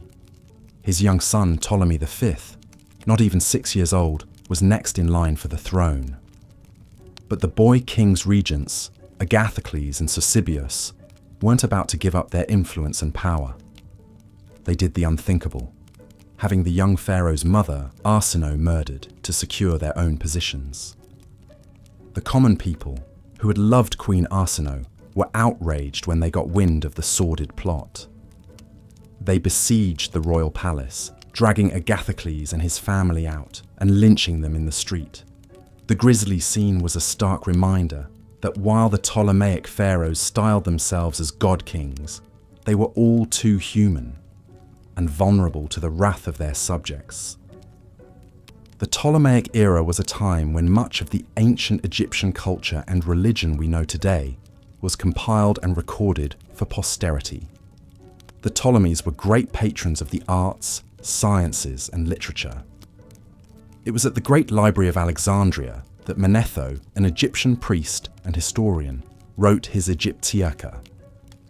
This 3-volume work, now largely lost, compiled the first comprehensive list of Egyptian pharaohs and divided their reigns into 30 dynasties. The framework we still use to parse ancient Egyptian chronology today, and it was under the Ptolemies that the Egyptian priest scribe Hor of Sebennytos penned a fascinating papyrus that has come to be known as the Dream Book. This enigmatic text lists nearly 200 different dreams and their supposed meanings. Some are rather mundane, like dreaming of eating figs, indicating the dreamer will come into money. But others are more sinister omens, like dreaming of being burned alive, signaling great danger ahead.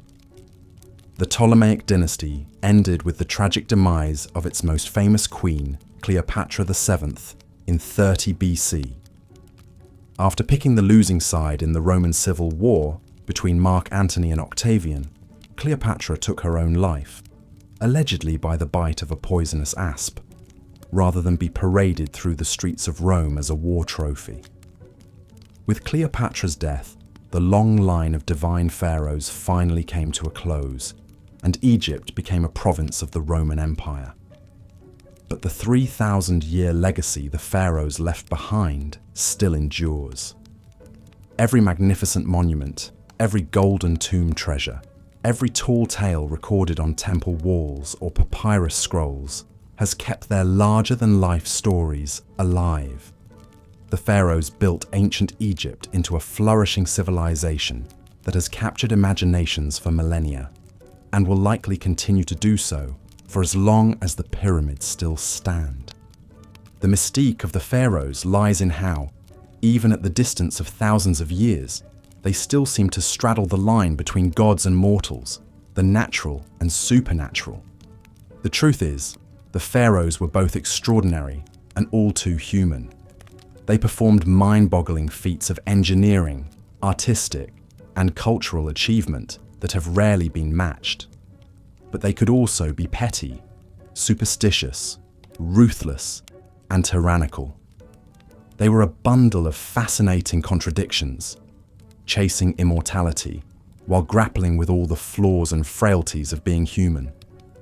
So perhaps that's why, for all their power and pomp, the pharaohs still speak to us today. Their outsized lives are like monuments to the human condition itself, the soaring triumphs and the devastating lows that have defined the mortal experience since the dawn of civilization. The life of a pharaoh was one of immense power and privilege, but also one governed by strict religious duties and rituals. From the moment he awoke in his opulent palace, a pharaoh's day was meticulously planned and scheduled, with little room for spontaneity or personal indulgence. The pharaoh's morning routine was an elaborate affair, with teams of servants attending to his every need. He would be washed, perfumed, and dressed in fine linens, before donning the various crowns and symbols of his divine office. The distinctive double crown, or pshent, combined the white crown of Upper Egypt and the red crown of Lower Egypt, symbolizing the pharaoh's dominion over the unified land. But even in these mundane morning rituals, there was an undercurrent of magic and superstition. The pharaoh's clothing was imbued with powerful symbolism and believed to confer divine protection. Every cosmetic and item of jewelry had deep spiritual significance. Even the pharaoh's daily ablutions were a sacred rite, with priests reciting spells and incantations as sacred water from the Nile was poured over his head.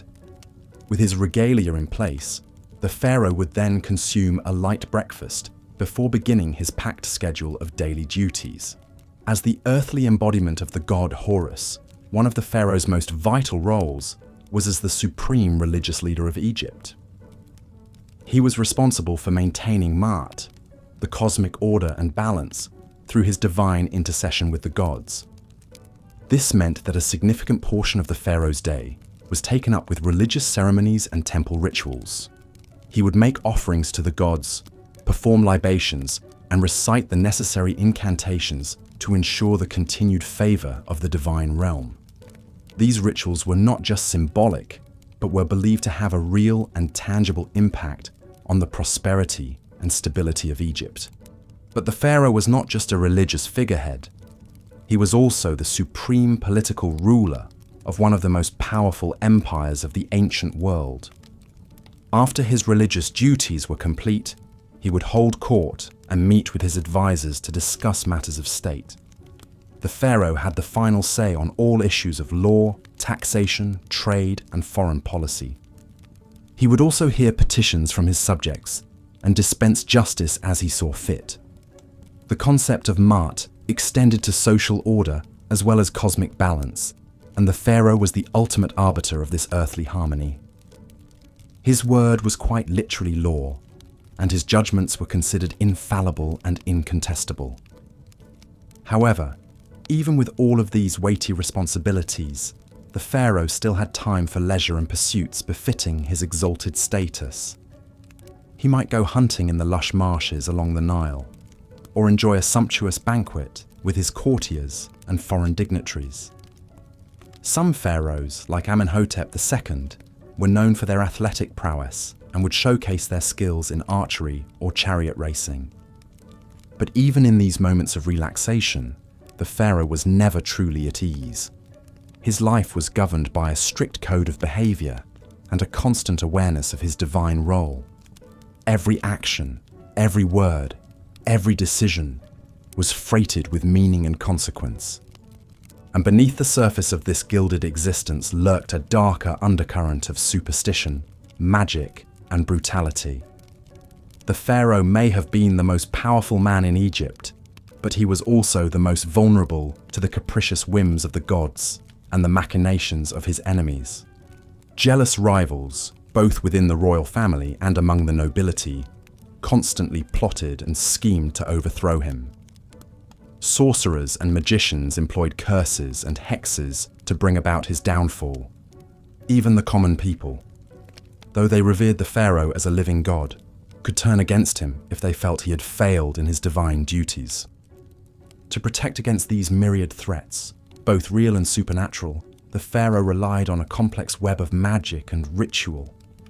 He wore amulets and talismans imbued with protective spells, and his food and drink were tested for poison by trusted servants. His palace was warded against evil spirits, and his bedchamber was guarded by the most loyal and fearsome of his warriors. But even with all of these precautions, the life of a pharaoh was a precarious one.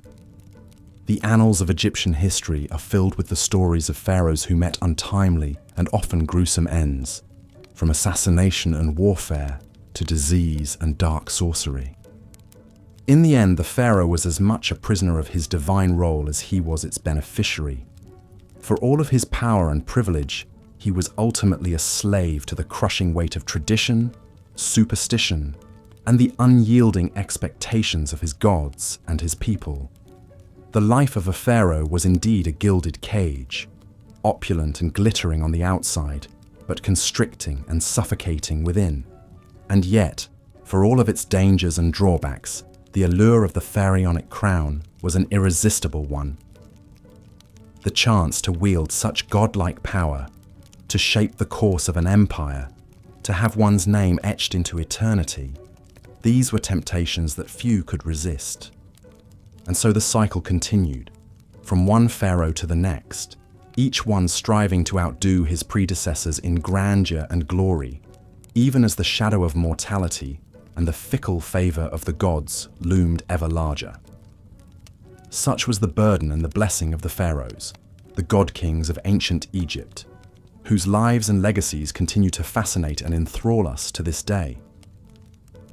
But the pharaonic crown was a heavy one, both literally and figuratively.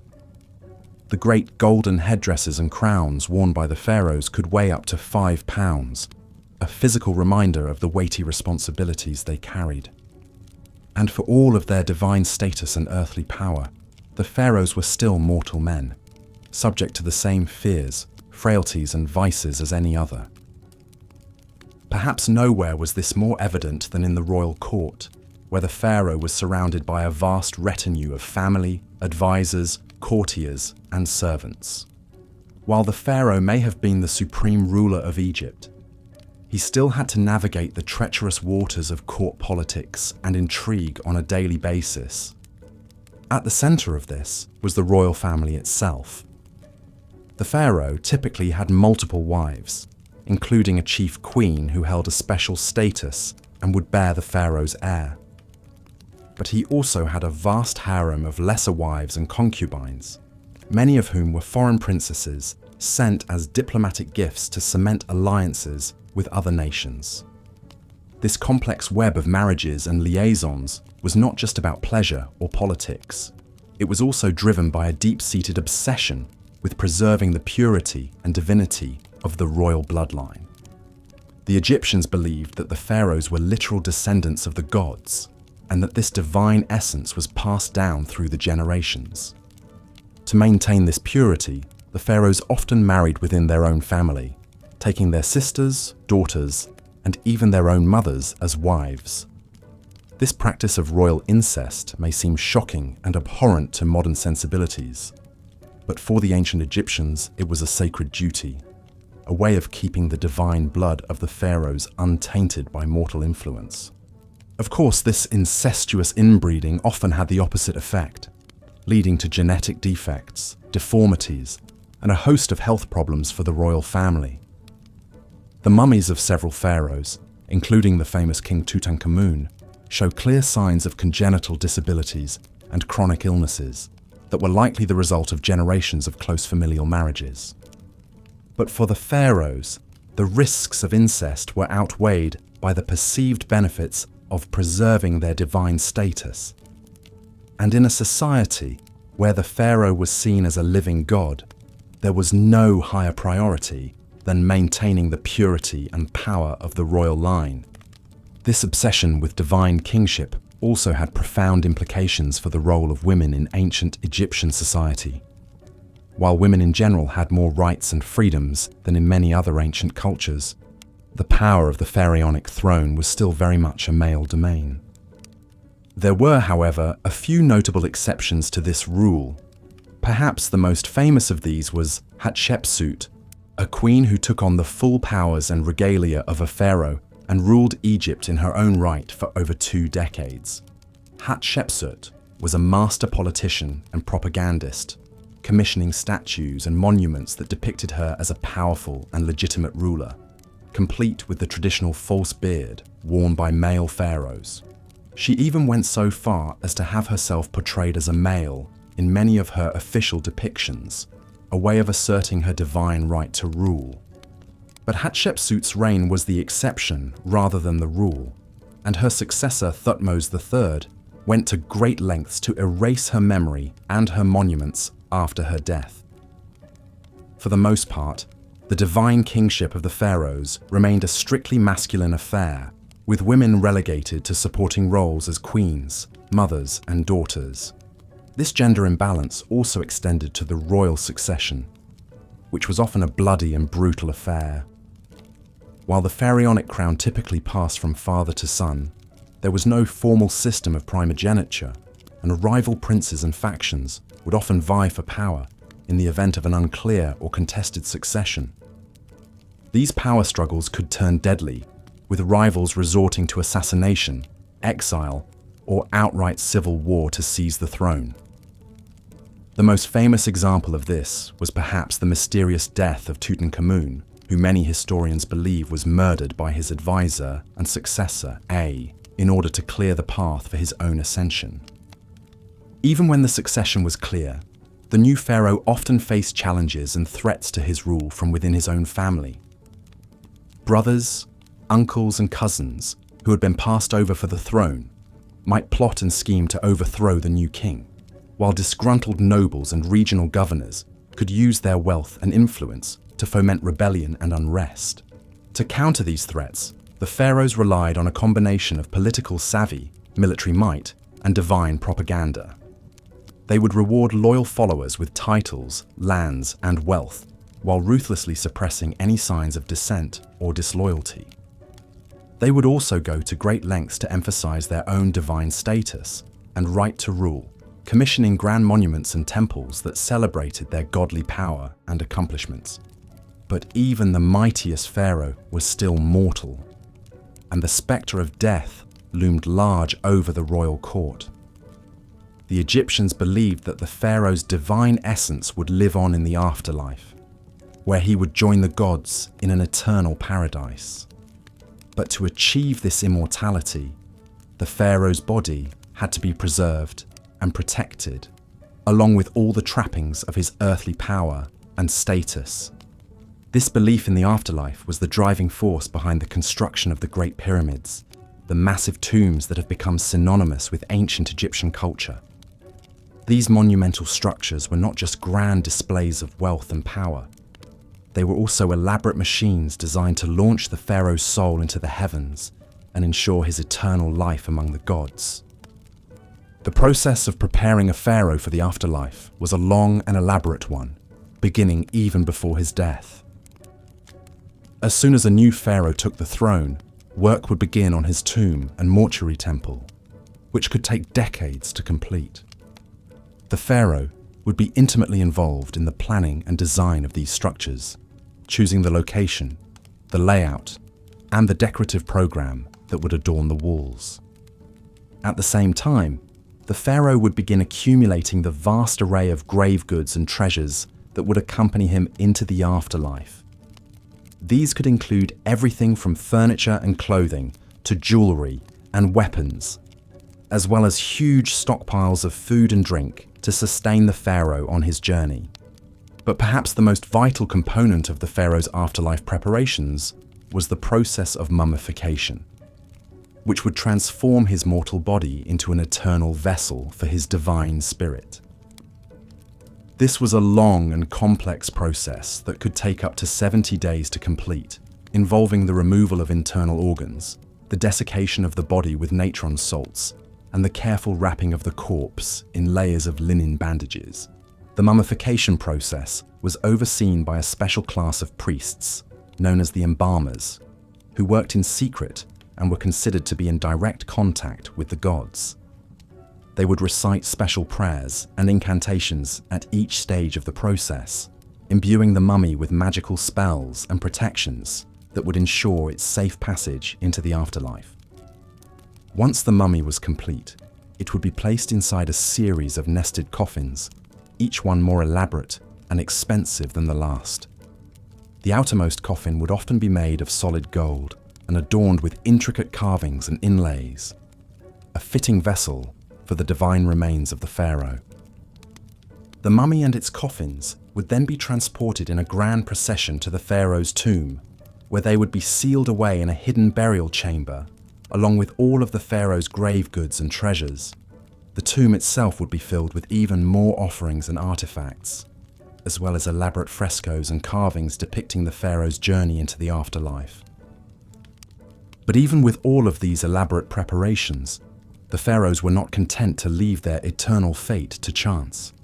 Many of them became obsessed with the construction of their tombs, pouring vast resources and manpower into the building of ever more elaborate monuments to their own divinity. The most famous example of this is, of course, the Great Pyramid of Giza, built by the pharaoh Khufu around 2550 BCE. This massive structure, which stood over 480 feet tall and contained more than 2 million blocks of limestone, was the tallest man-made structure in the world for over 3,800 years. The construction of the Great Pyramid was a monumental undertaking that required the labor of thousands of workers over the course of decades. The logistics of the project were staggering, involving the quarrying, transportation, and precise placement of millions of tons of stone, all without the benefit of modern machinery or technology. But for Khufu, the pyramid was more than just a feat of engineering. It was a symbol of his divine power and a guarantee of his eternal life. The pyramid was designed to align with the stars, with shafts pointing towards the constellations of Orion and Sirius, which the Egyptians believed to be the celestial homes of the gods Osiris and Isis. Inside the pyramid, Khufu's mummy would have been placed in a granite sarcophagus in the heart of the structure, surrounded by treasure and protected by a complex system of passages, chambers, and booby traps designed to thwart would-be tomb robbers. But even with all of these precautions, the pharaoh's tombs were not immune to the depredations of thieves and vandals. Over the centuries, many of the great pyramids and tombs were broken into and looted, their treasures stolen, and their mummies desecrated.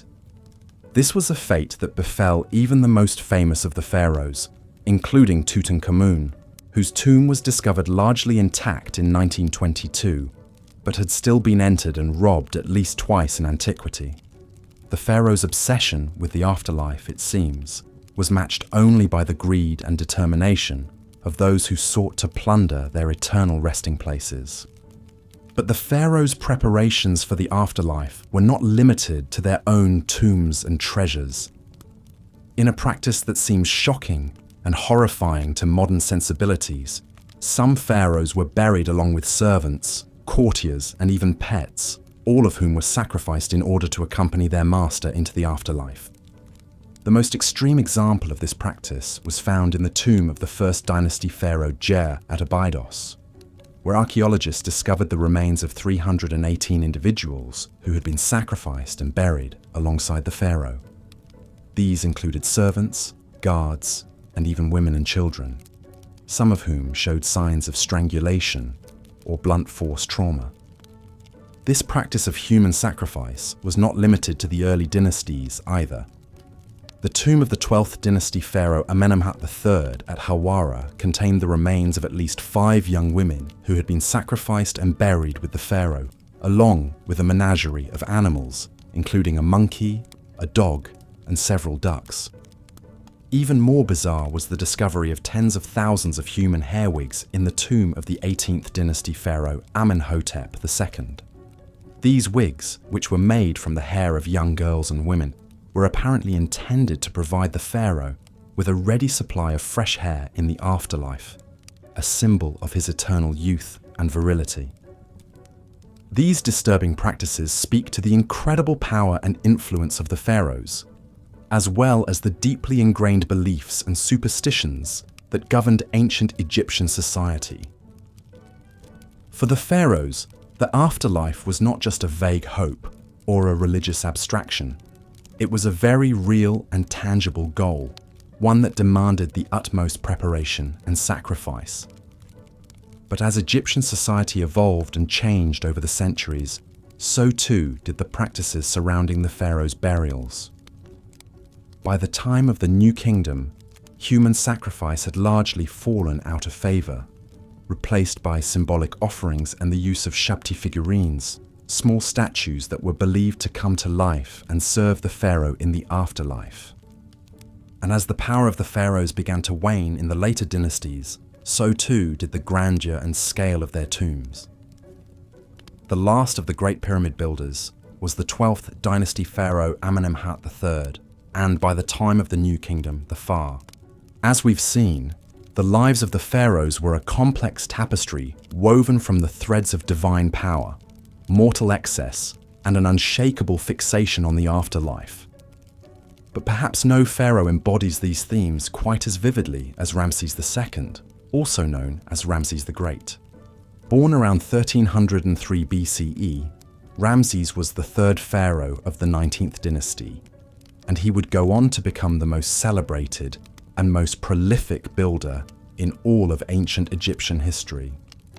He ruled for an astonishing 66 years, fathered over 100 children, and left an indelible mark on the landscape of Egypt with his colossal building projects. From the moment he took the throne, Ramses set out to immortalize his legacy in stone. He didn't just build temples and monuments, he built cities.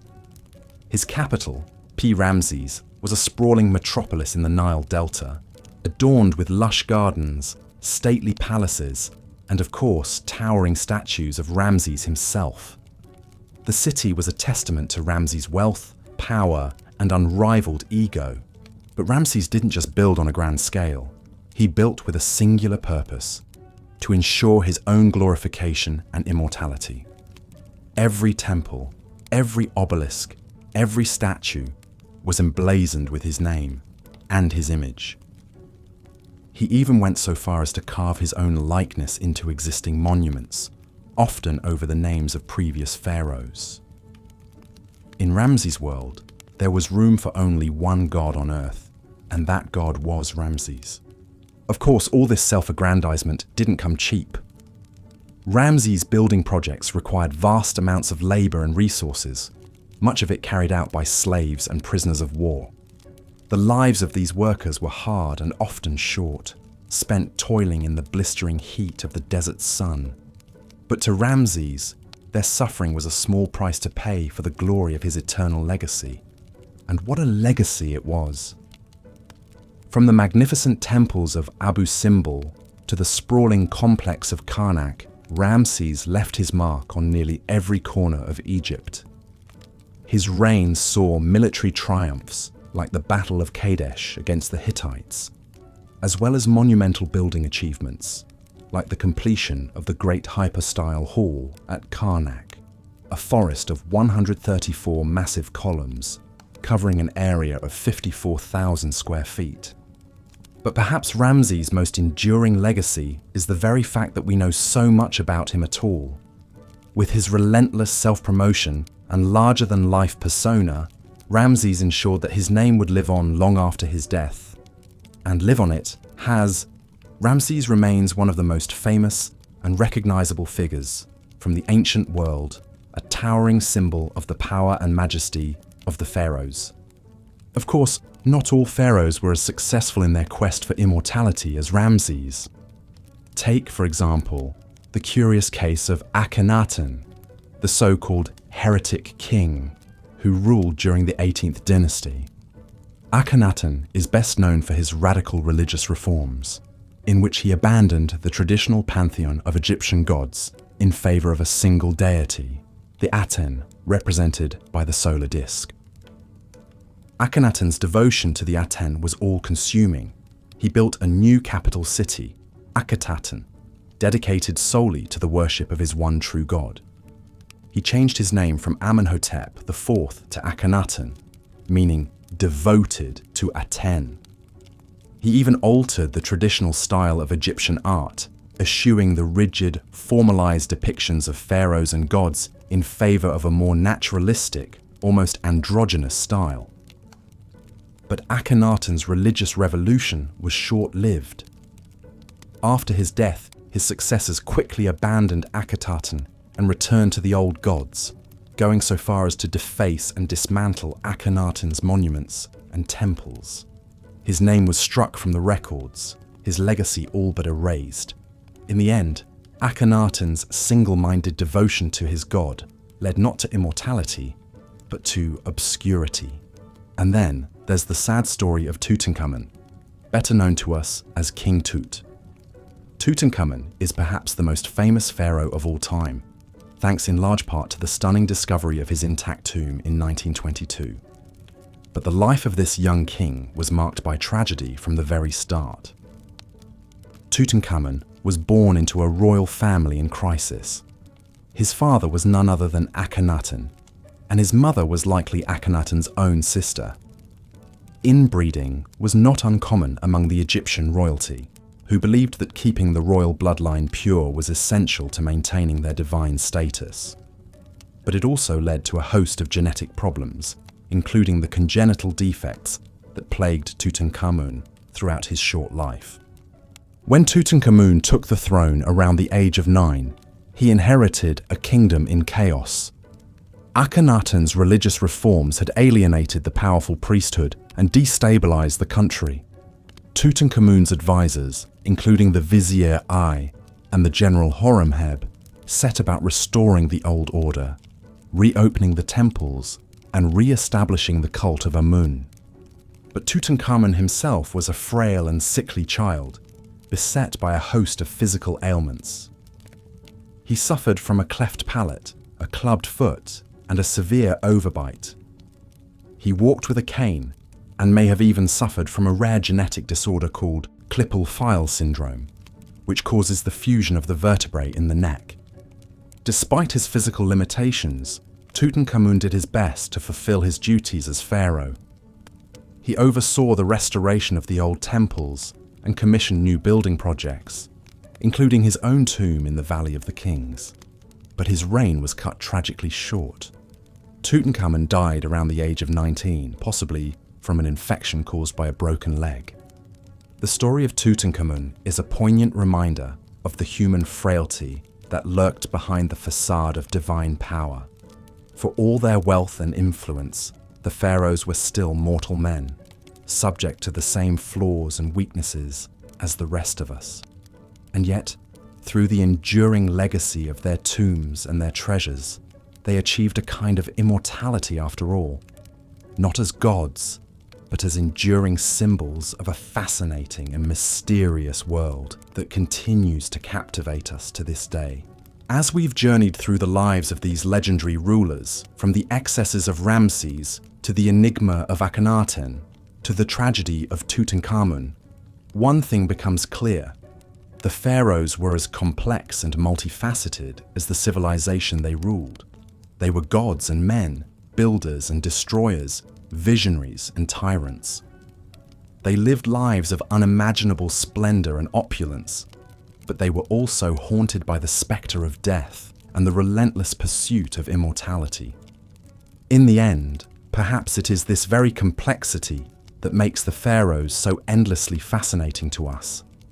They were not just historical figures, but mythic archetypes, embodying the timeless themes of power, ambition, and the search for meaning in the face of mortality. And through the enduring legacy of their monuments and their stories, they continue to speak to us across the millennia, whispering secrets of a world long vanished but never truly lost. As we marvel at the pyramids and the temples, the golden masks and the hieroglyphic inscriptions, we are reminded of the indomitable human spirit that drove these ancient kings to reach for the stars. And we are humbled by the realization that, for all their godlike power, they were ultimately as mortal as the rest of us, subject to the same joys and sorrows, triumphs and tragedies that define the human experience. So let us pay tribute to the pharaohs, those towering figures who shaped the course of history and left an indelible mark on the sands of time. Let us remember them not just as distant mythical figures, but as flesh and blood human beings, with all their flaws and foibles, their dreams and their despairs. And let us learn from their stories, both the inspiring and the cautionary, as we navigate our own paths through the shifting sands of life. For in the end, the legacy of the pharaohs is not just a matter of bricks and mortar, gold and granite. It is a testament to the enduring power of the human spirit, to our unquenchable thirst for meaning and purpose, for beauty and transcendence. And it is a reminder that, no matter how mighty we may become, we are all part of a tapestry far greater and more enduring than any one of us can ever hope to be. So let us give thanks for the pharaohs and for all those who came before and after them, who strived and struggled and left their mark upon the world. And let us carry their stories with us as we venture forth into the unknown, armed with the wisdom of the ages and the courage of our convictions. For in the end, the measure of a life is not in the splendor of its monuments or the grandeur of its tombs, but in the love and compassion we show to one another, and in the legacy of hope and resilience we leave behind. And in this, the pharaohs, for all their flaws and failings, have much to teach us still. As we delve deeper into the shadowy world of the pharaohs, we must also acknowledge the intricate web of royal relationships and rivalries that shape their lives and legacies. Behind the gilded facades of the palaces, a complex tapestry of family dynamics, political alliances, and power struggles played out, often with devastating consequences. At the heart of the royal household was the pharaoh's inner circle of queens, concubines, and children. While the pharaoh was the supreme ruler, his queens could wield significant influence, particularly if they bore him a male heir.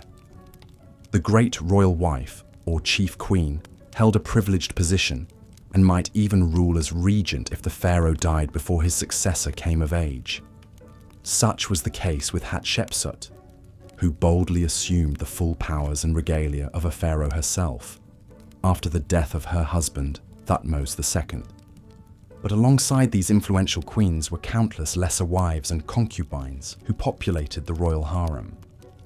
These women, often from noble families or foreign princesses sent to cement diplomatic ties, vied for the pharaoh's favor and the chance to bear his children. The royal court buzzed with gossip, intrigue, and shifting alliances as different factions jockeyed for position. Most disturbing of all were the instances of incest that occurred within the royal family. Pharaohs often married their own sisters or half-sisters, and occasionally even their daughters, to keep the royal bloodline pure. It was believed that the pharaoh, as a living god, could only beget a legitimate heir through union with another divinity, even if that meant keeping it in the family. This practice may have contributed to genetic disorders and abnormalities in some royal offspring. Of course, not all royal siblings married each other. Some rivalries between princes and princesses burned red hot, exploding into murderous power grabs. Take, for example, the suspected plot by Ramses III's secondary wife Tiye to assassinate the pharaoh and install her own son, Pentawere, on the throne instead of the chosen Crown Prince Ramses IV. Ancient papyrus court records paint a chilling picture of a harem conspiracy that ended in convictions and executions. Even the legendary Cleopatra VII, last of the Ptolemaic dynasty, was no stranger to ruthless family rivalries. She allegedly had her own younger sister Arsinoe IV murdered to solidify her claim to the throne. In a world where royal blood was both a ticket to power and a reason to be eliminated by one's rivals, perhaps the frequent depictions of the pharaoh smiting his enemies take on an even darker meaning. But beyond the backstabbing intrigues of the royal court, the pharaoh's family relationships could also be touchingly human. Ramses II, for instance, honored his chief queen Nefertari with a lavishly decorated tomb and a magnificent temple at Abu Simbel. And even the oft-vilified Akhenaten, who upended Egyptian religion and art during his reign, is shown in tender scenes with his wife Nefertiti and their daughters. In the end, perhaps these familial bonds offered a bit of solace and sanity in the gilded cage of the royal palace. But make no mistake, being a pharaoh's relative was a double-edged sword that could cut short even the most regal life. From the incestuous unions to the cutthroat rivalries, the twisted family trees of the pharaohs bore strange and often poisonous fruit. The royal family was the most exclusive club in ancient Egypt, and possibly the most dangerous. As we turn now to examine the pharaoh's exalted role as a living god on earth, keep in mind the tangled human relationships that lurked beneath that lofty, divine surface. The pharaoh may have been the sun around which the Egyptian universe revolved, but the gravity of family and political forces also yanked him in unpredictable directions, even as he strove to maintain cosmic order and harmony. In the worldview of the ancient Egyptians, the pharaoh was no mere mortal ruler. He, or in rare cases she, was a living god, the divine embodiment of the falcon-headed sky god, Horus on earth. As the intermediary between the heavenly realm of the gods and the earthly domain of humans, the pharaoh played a vital role in maintaining Ma'at, the cosmic order, balance, and justice that held chaos at bay. This concept of divine kingship elevated the pharaoh to a superhuman status and imbued his every action with cosmic significance. From the moment of his coronation, when he assumed the double crown of Upper and Lower Egypt, the pharaoh ceased to be fully human and became a conduit for divine power. His word was law, his decrees were the will of the gods, and his very being was sacrosanct. One of the most visible manifestations of the pharaoh's divinity were the sprawling temple complexes that dotted the land. These weren't just places of worship, they were the earthly mansions of the gods, where the pharaoh performed sacred rituals to maintain the vital link between the human and divine spheres. The grandest of these temples, like the Karnak complex in Thebes or the Luxor temple downstream, were cities unto themselves, bustling with priests, craftsmen, and servants, all dedicated to serving the pharaoh god. Within these sacred precincts, the pharaoh would make offerings, recite incantations, and perform elaborate ceremonies to appease the gods and ensure the continued flow of divine blessings. The most important of these rituals was the daily rebirth of the sun, in which the pharaoh metaphorically merged with the sun god Ra to be reborn anew each morning. By participating in this endless cycle of death and renewal, the pharaoh helped to sustain the very fabric of the cosmos. But the pharaoh's divine status wasn't just a religious concept. It had far-reaching implications for Egyptian society and politics as well. As a living god, the pharaoh had absolute authority over his subjects. His word was law, and his commands were not to be questioned. Obedience to the pharaoh was equated with piety, and rebellion against him was tantamount to sacrilege. This godlike power could be intoxicating, and some pharaohs took their divine status to disturbing extremes. Perhaps the most notorious example was Amenhotep IV, better known as Akhenaten, who upended centuries of Egyptian religious tradition by proclaiming the sun disk Aten as the one true god and himself as its sole prophet. In a burst of religious fervor, Akhenaten ordered the names and images of other gods to be erased, closed their temples, and even moved the capital to a remote desert site he called Akhenaten, or Horizon of the Aten. While Akhenaten's religious revolution was short-lived, it showcased the immense power and influence a pharaoh could wield as a divine ruler. The fact that he could single-handedly overturn the entire pantheon of Egyptian gods and impose a new state religion by sheer force of will speaks volumes about the pharaoh's godlike authority. But even in less tumultuous times, the pharaoh's divinity set him apart from the rest of Egyptian society. He was a remote, awe-inspiring figure, rarely seen in public outside of carefully stage-managed appearances. His subjects approached him with a mixture of reverence and terror, prostrating themselves in his presence and averting their eyes from his divine radiance. Even his courtiers and officials had to tread carefully, lest they overstep their bounds and incur his godly wrath. In a very real sense, the pharaoh was the linchpin that held the entire edifice of ancient Egyptian civilization together. As long as he performed his divine duties and maintained Ma'at, the cosmic order, all was well. But if he faltered or failed in his responsibilities, it could spell disaster for the whole land. A weak or ineffectual pharaoh could lead to chaos, famine, and invasion, while a tyrannical or impious one risked offending the gods and bringing down divine retribution.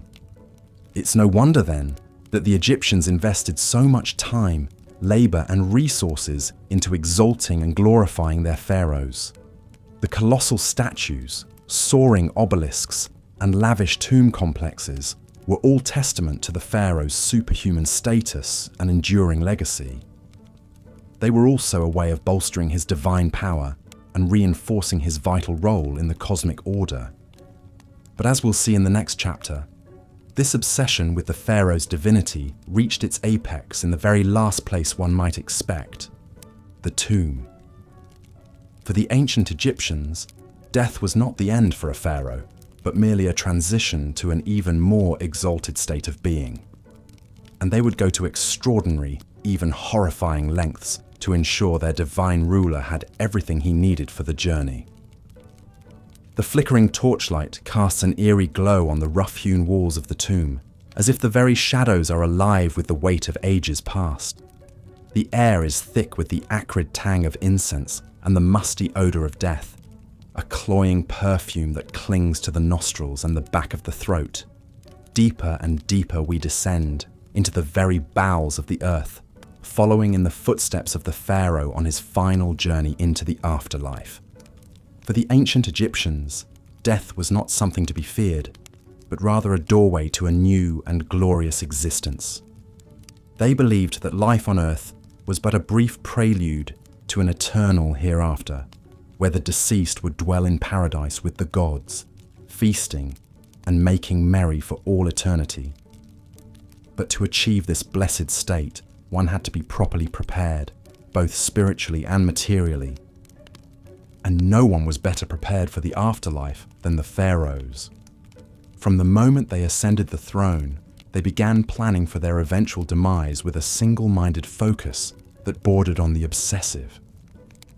Vast resources were poured into the construction of their tombs and funerary temples, veritable cities of the dead that would serve as their eternal abodes.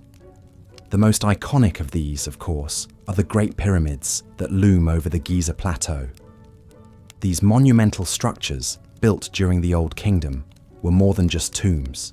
They were cosmic engines, designed to launch the pharaoh's soul into the heavens to take its place among the stars. The pyramid's smooth, sloping sides were meant to evoke the primordial mound of creation, while its precise alignment to the cardinal points mirrored the order and symmetry of the cosmos itself.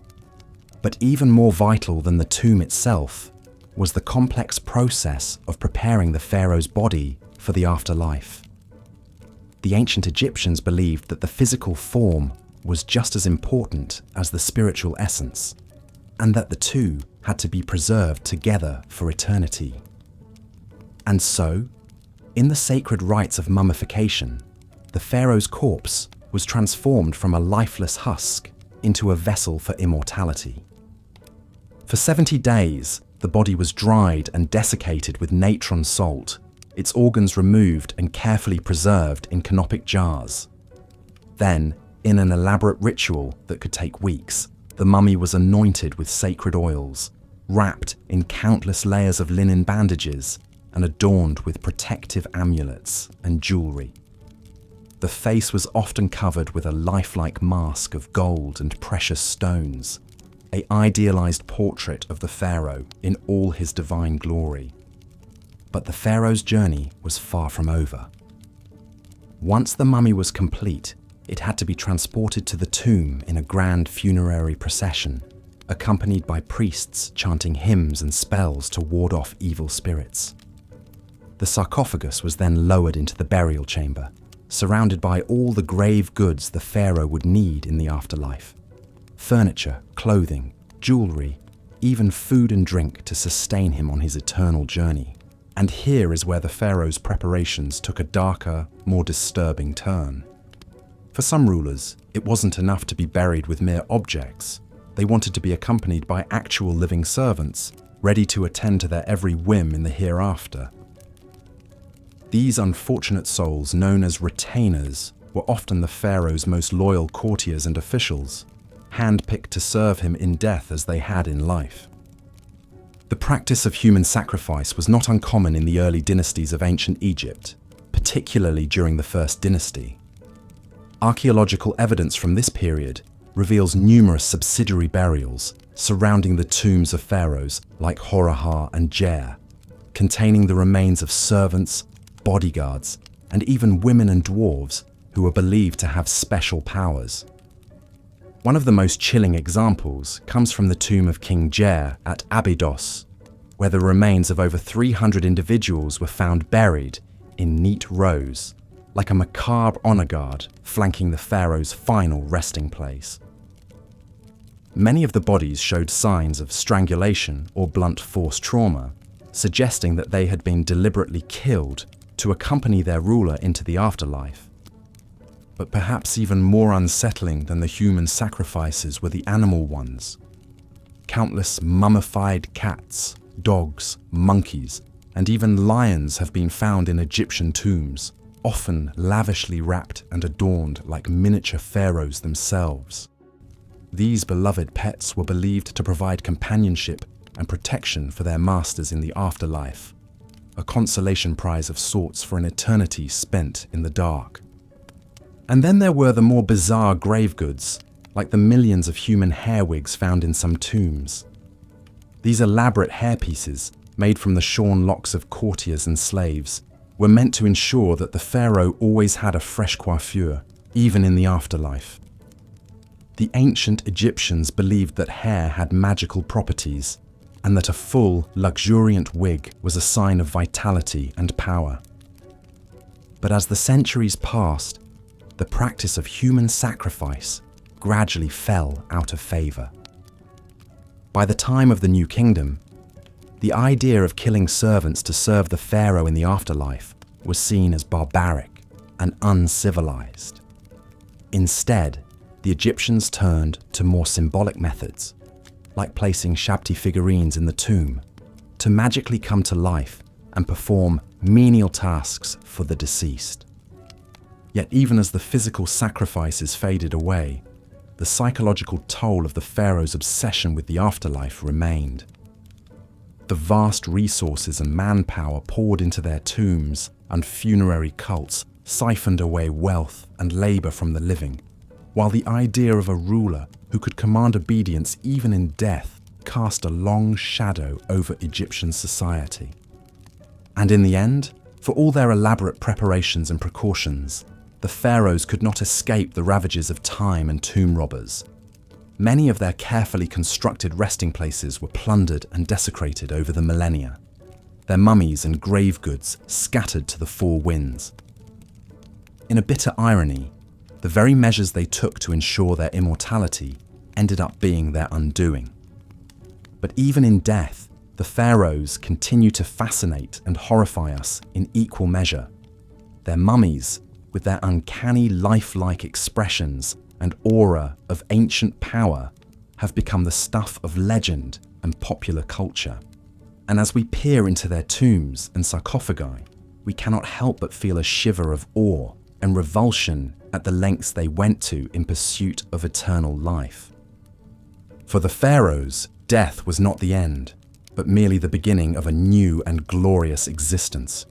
But as we have seen, that existence came at a terrible cost, measured in human lives and labors. And in the end, perhaps the most disturbing thing about the pharaohs' afterlife obsession is not what it says about them, but what it says about us, and our own deep-seated fears and fascinations with the great beyond. As we emerge from the Stygian depths of the pharaohs' tombs, blinking in the harsh light of the modern day, we cannot help but feel a sense of vertigo, a disorientation at the vast gulf of time and culture that separates us from these ancient god-kings. And yet, for all their alienness and inscrutability, there is something strangely familiar about them too, a recognition of the eternal human struggle against the forces of death and decay. In our own way, we are all pharaohs, building our own metaphorical pyramids and filling our own virtual tombs with the trappings of our earthly existence. We may not command armies of servants or erect colossal monuments to our own divinity, but we are all engaged in the same basic quest for meaning and immortality in the face of the void. And so, as we bid farewell to the pharaohs and their haunted realm, let us take a moment to reflect on the enduring power of their legacy. For all their flaws and foibles, these ancient rulers left an indelible mark on human history and the human imagination, one that continues to resonate down through the ages. In the end, perhaps the most fitting tribute to the pharaohs is not the gold and grandeur of their tombs, but the simple fact that we are still talking about them, still trying to unravel the mysteries of their lives and deaths, thousands of years after they walked the earth. In a way, they have achieved the very thing they sought so desperately in life, a kind of immortality, a persistence in memory and myth that transcends the bounds of time and space. And so, let us raise a metaphorical glass to the pharaohs, those strange and terrible demigods who ruled over the sands of Egypt so long ago. May they rest in peace, secure in the knowledge that their names and deeds will never be forgotten, as long as there are those who seek to peer into the shadows of the past and grapple with the eternal questions of life, death, and what lies beyond. As we've seen, the pharaohs of ancient Egypt lived lives of luxury, power, and religious devotion unparalleled in the ancient world. But for all their godlike status and opulence, one disquieting fact remained. Even the great pharaohs could not escape the inevitability of death. And it was their obsessive preparations for the afterlife that would come to dominate much of their time, resources, and labor during their reigns. The Egyptian preoccupation with death and what lay beyond stemmed from their belief in an eternal afterlife. They envisioned a paradise where they would continue to live as they had on earth, engaging in the same daily routines and pastimes. But to achieve this immortality, great pains had to be taken to preserve the body and provide all the necessities the deceased pharaoh would need. This is where the famous Egyptian practice of mummification comes in. The elaborate process could take up to 70 days and involved removing internal organs, drying out the body with natron salt, and wrapping it in layers of linen. Performed by skilled embalmers, mummification was a vital step to ensure the pharaoh's body would remain intact for the afterlife. But a well-preserved mummy wasn't enough.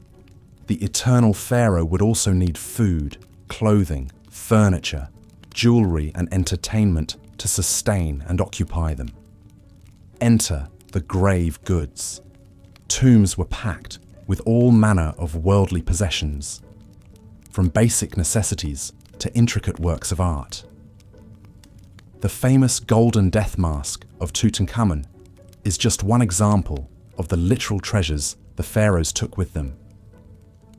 Even more important than the mummy and grave goods, however, was the tomb itself. The ancient Egyptians believed that to enter the afterlife, the pharaoh's spirit had to have a place to return to and recognize as home.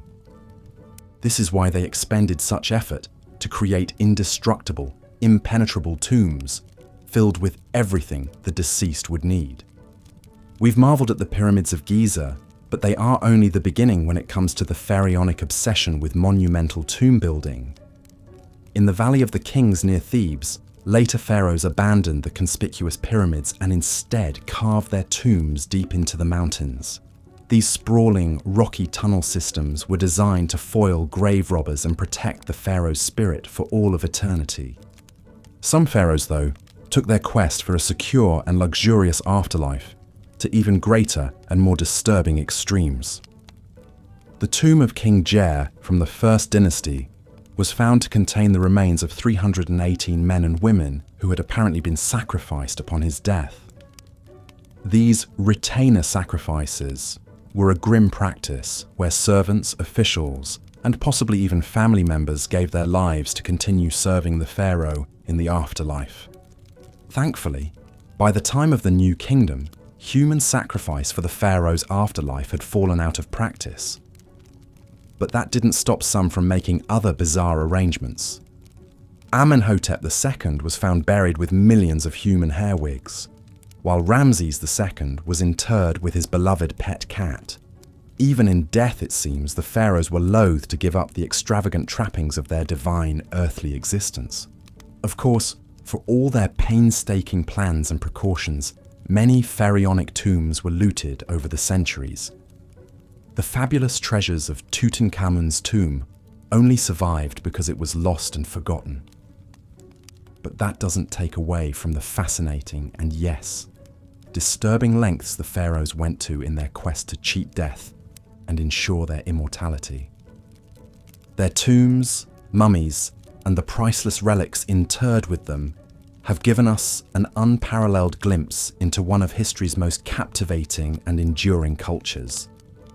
And the mummies of the mighty pharaohs are still yielding their secrets today thanks to modern archaeological science. CT scans and DNA testing are allowing us to virtually unwrap these ancient kings and queens and peer into their lives and lineages like never before. In a way, then, the pharaohs did succeed in securing their immortality, if not quite in the way they intended. Their mortal remains and belongings continue to enthrall and educate us thousands of years later.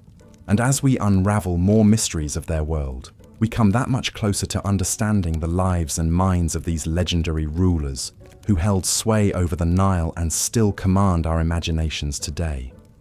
But no study of the pharaohs would be complete without also acknowledging some of the most famous and infamous individuals to wear the double crown of Upper and Lower Egypt. Legendary names like Ramses the Great, the indomitable Hatshepsut, the sun-worshipping iconoclast Akhenaten, and the bewitching Cleopatra still conjure vivid images and have come to define our popular conceptions of Egyptian royalty.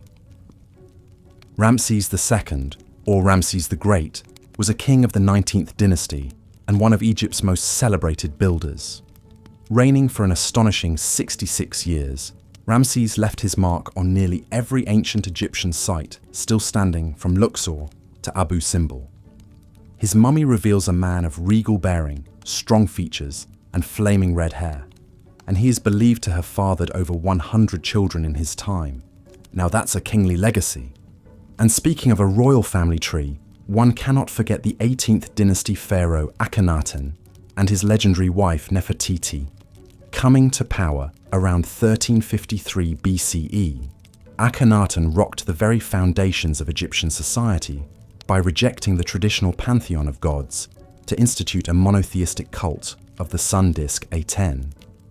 He even changed his name from Amenhotep IV to Akhenaten, or devoted to Aten, as part of his religious revolution.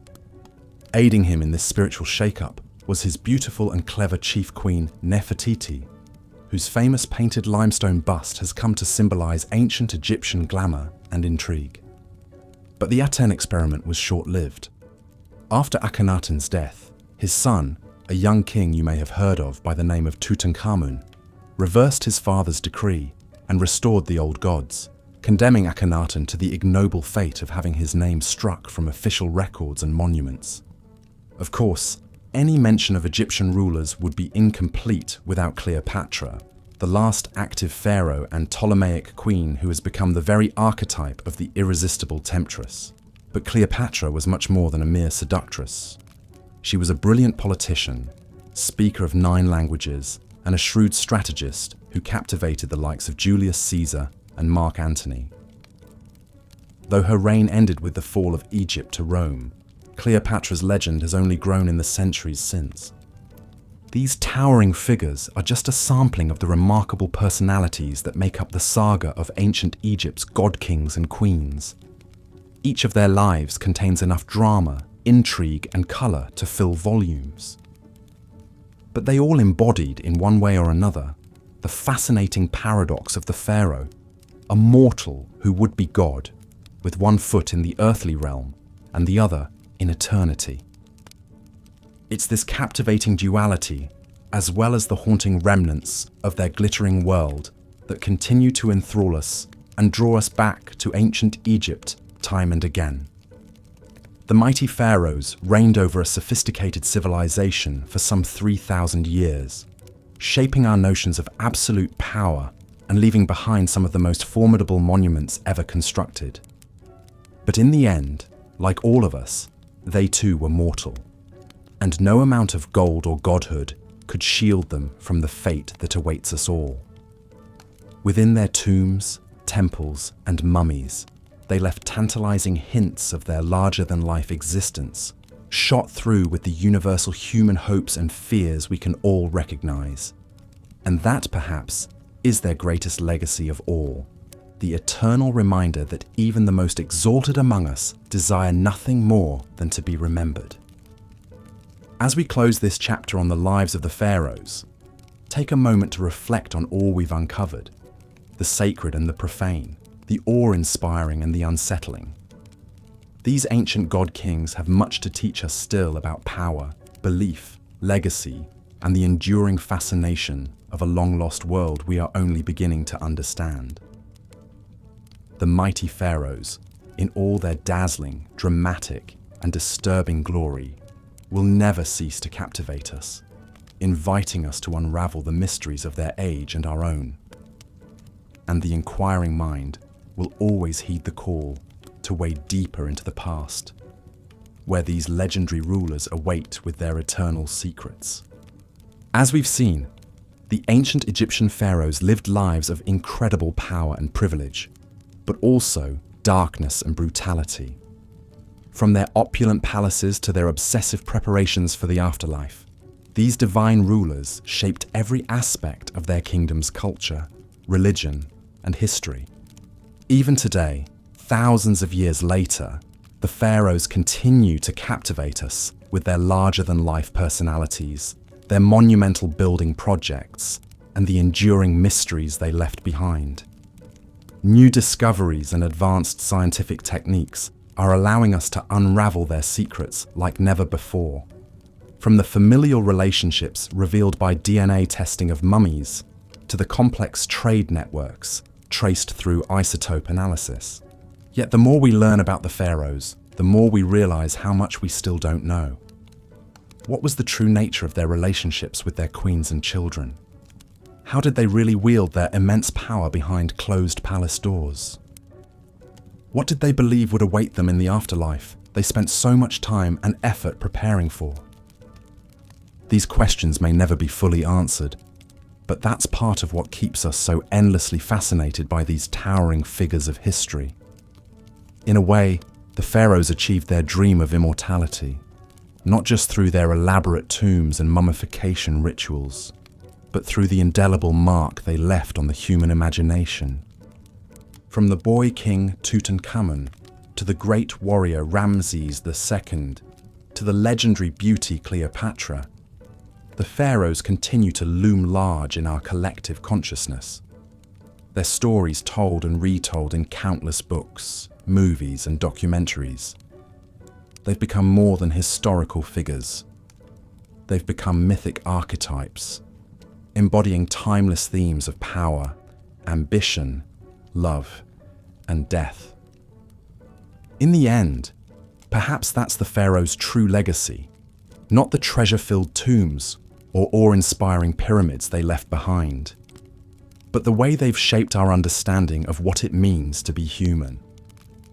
Through their triumphs and failures, their brilliance and their brutality, they remind us of the heights and depths we're all capable of. The eternal human struggle to leave our mark on the world and grapple with our own mortality. So the next time you see an image of a pharaoh, whether it's the iconic death mask of Tutankhamun or a faded hieroglyph carved into an ancient temple wall, take a moment to reflect on the complex, fascinating, and often disturbing world they inhabited. And remember that even the mightiest among us are ultimately subject to the same fundamental questions and challenges that have defined the human experience for millennia. Thank you for joining me on this journey through the lives of the ancient Egyptian pharaohs. I hope you found it as enlightening and captivating as I have. If you enjoyed this video, please consider leaving a like and subscribing to the channel for more deep dives into the most fascinating chapters of human history. Ones that just might change the way you think about your own place in the grand sweep of time. Until next time, sweet dreams of sandy dunes, shimmering Nile waters, and golden burial masks gleaming in the dark.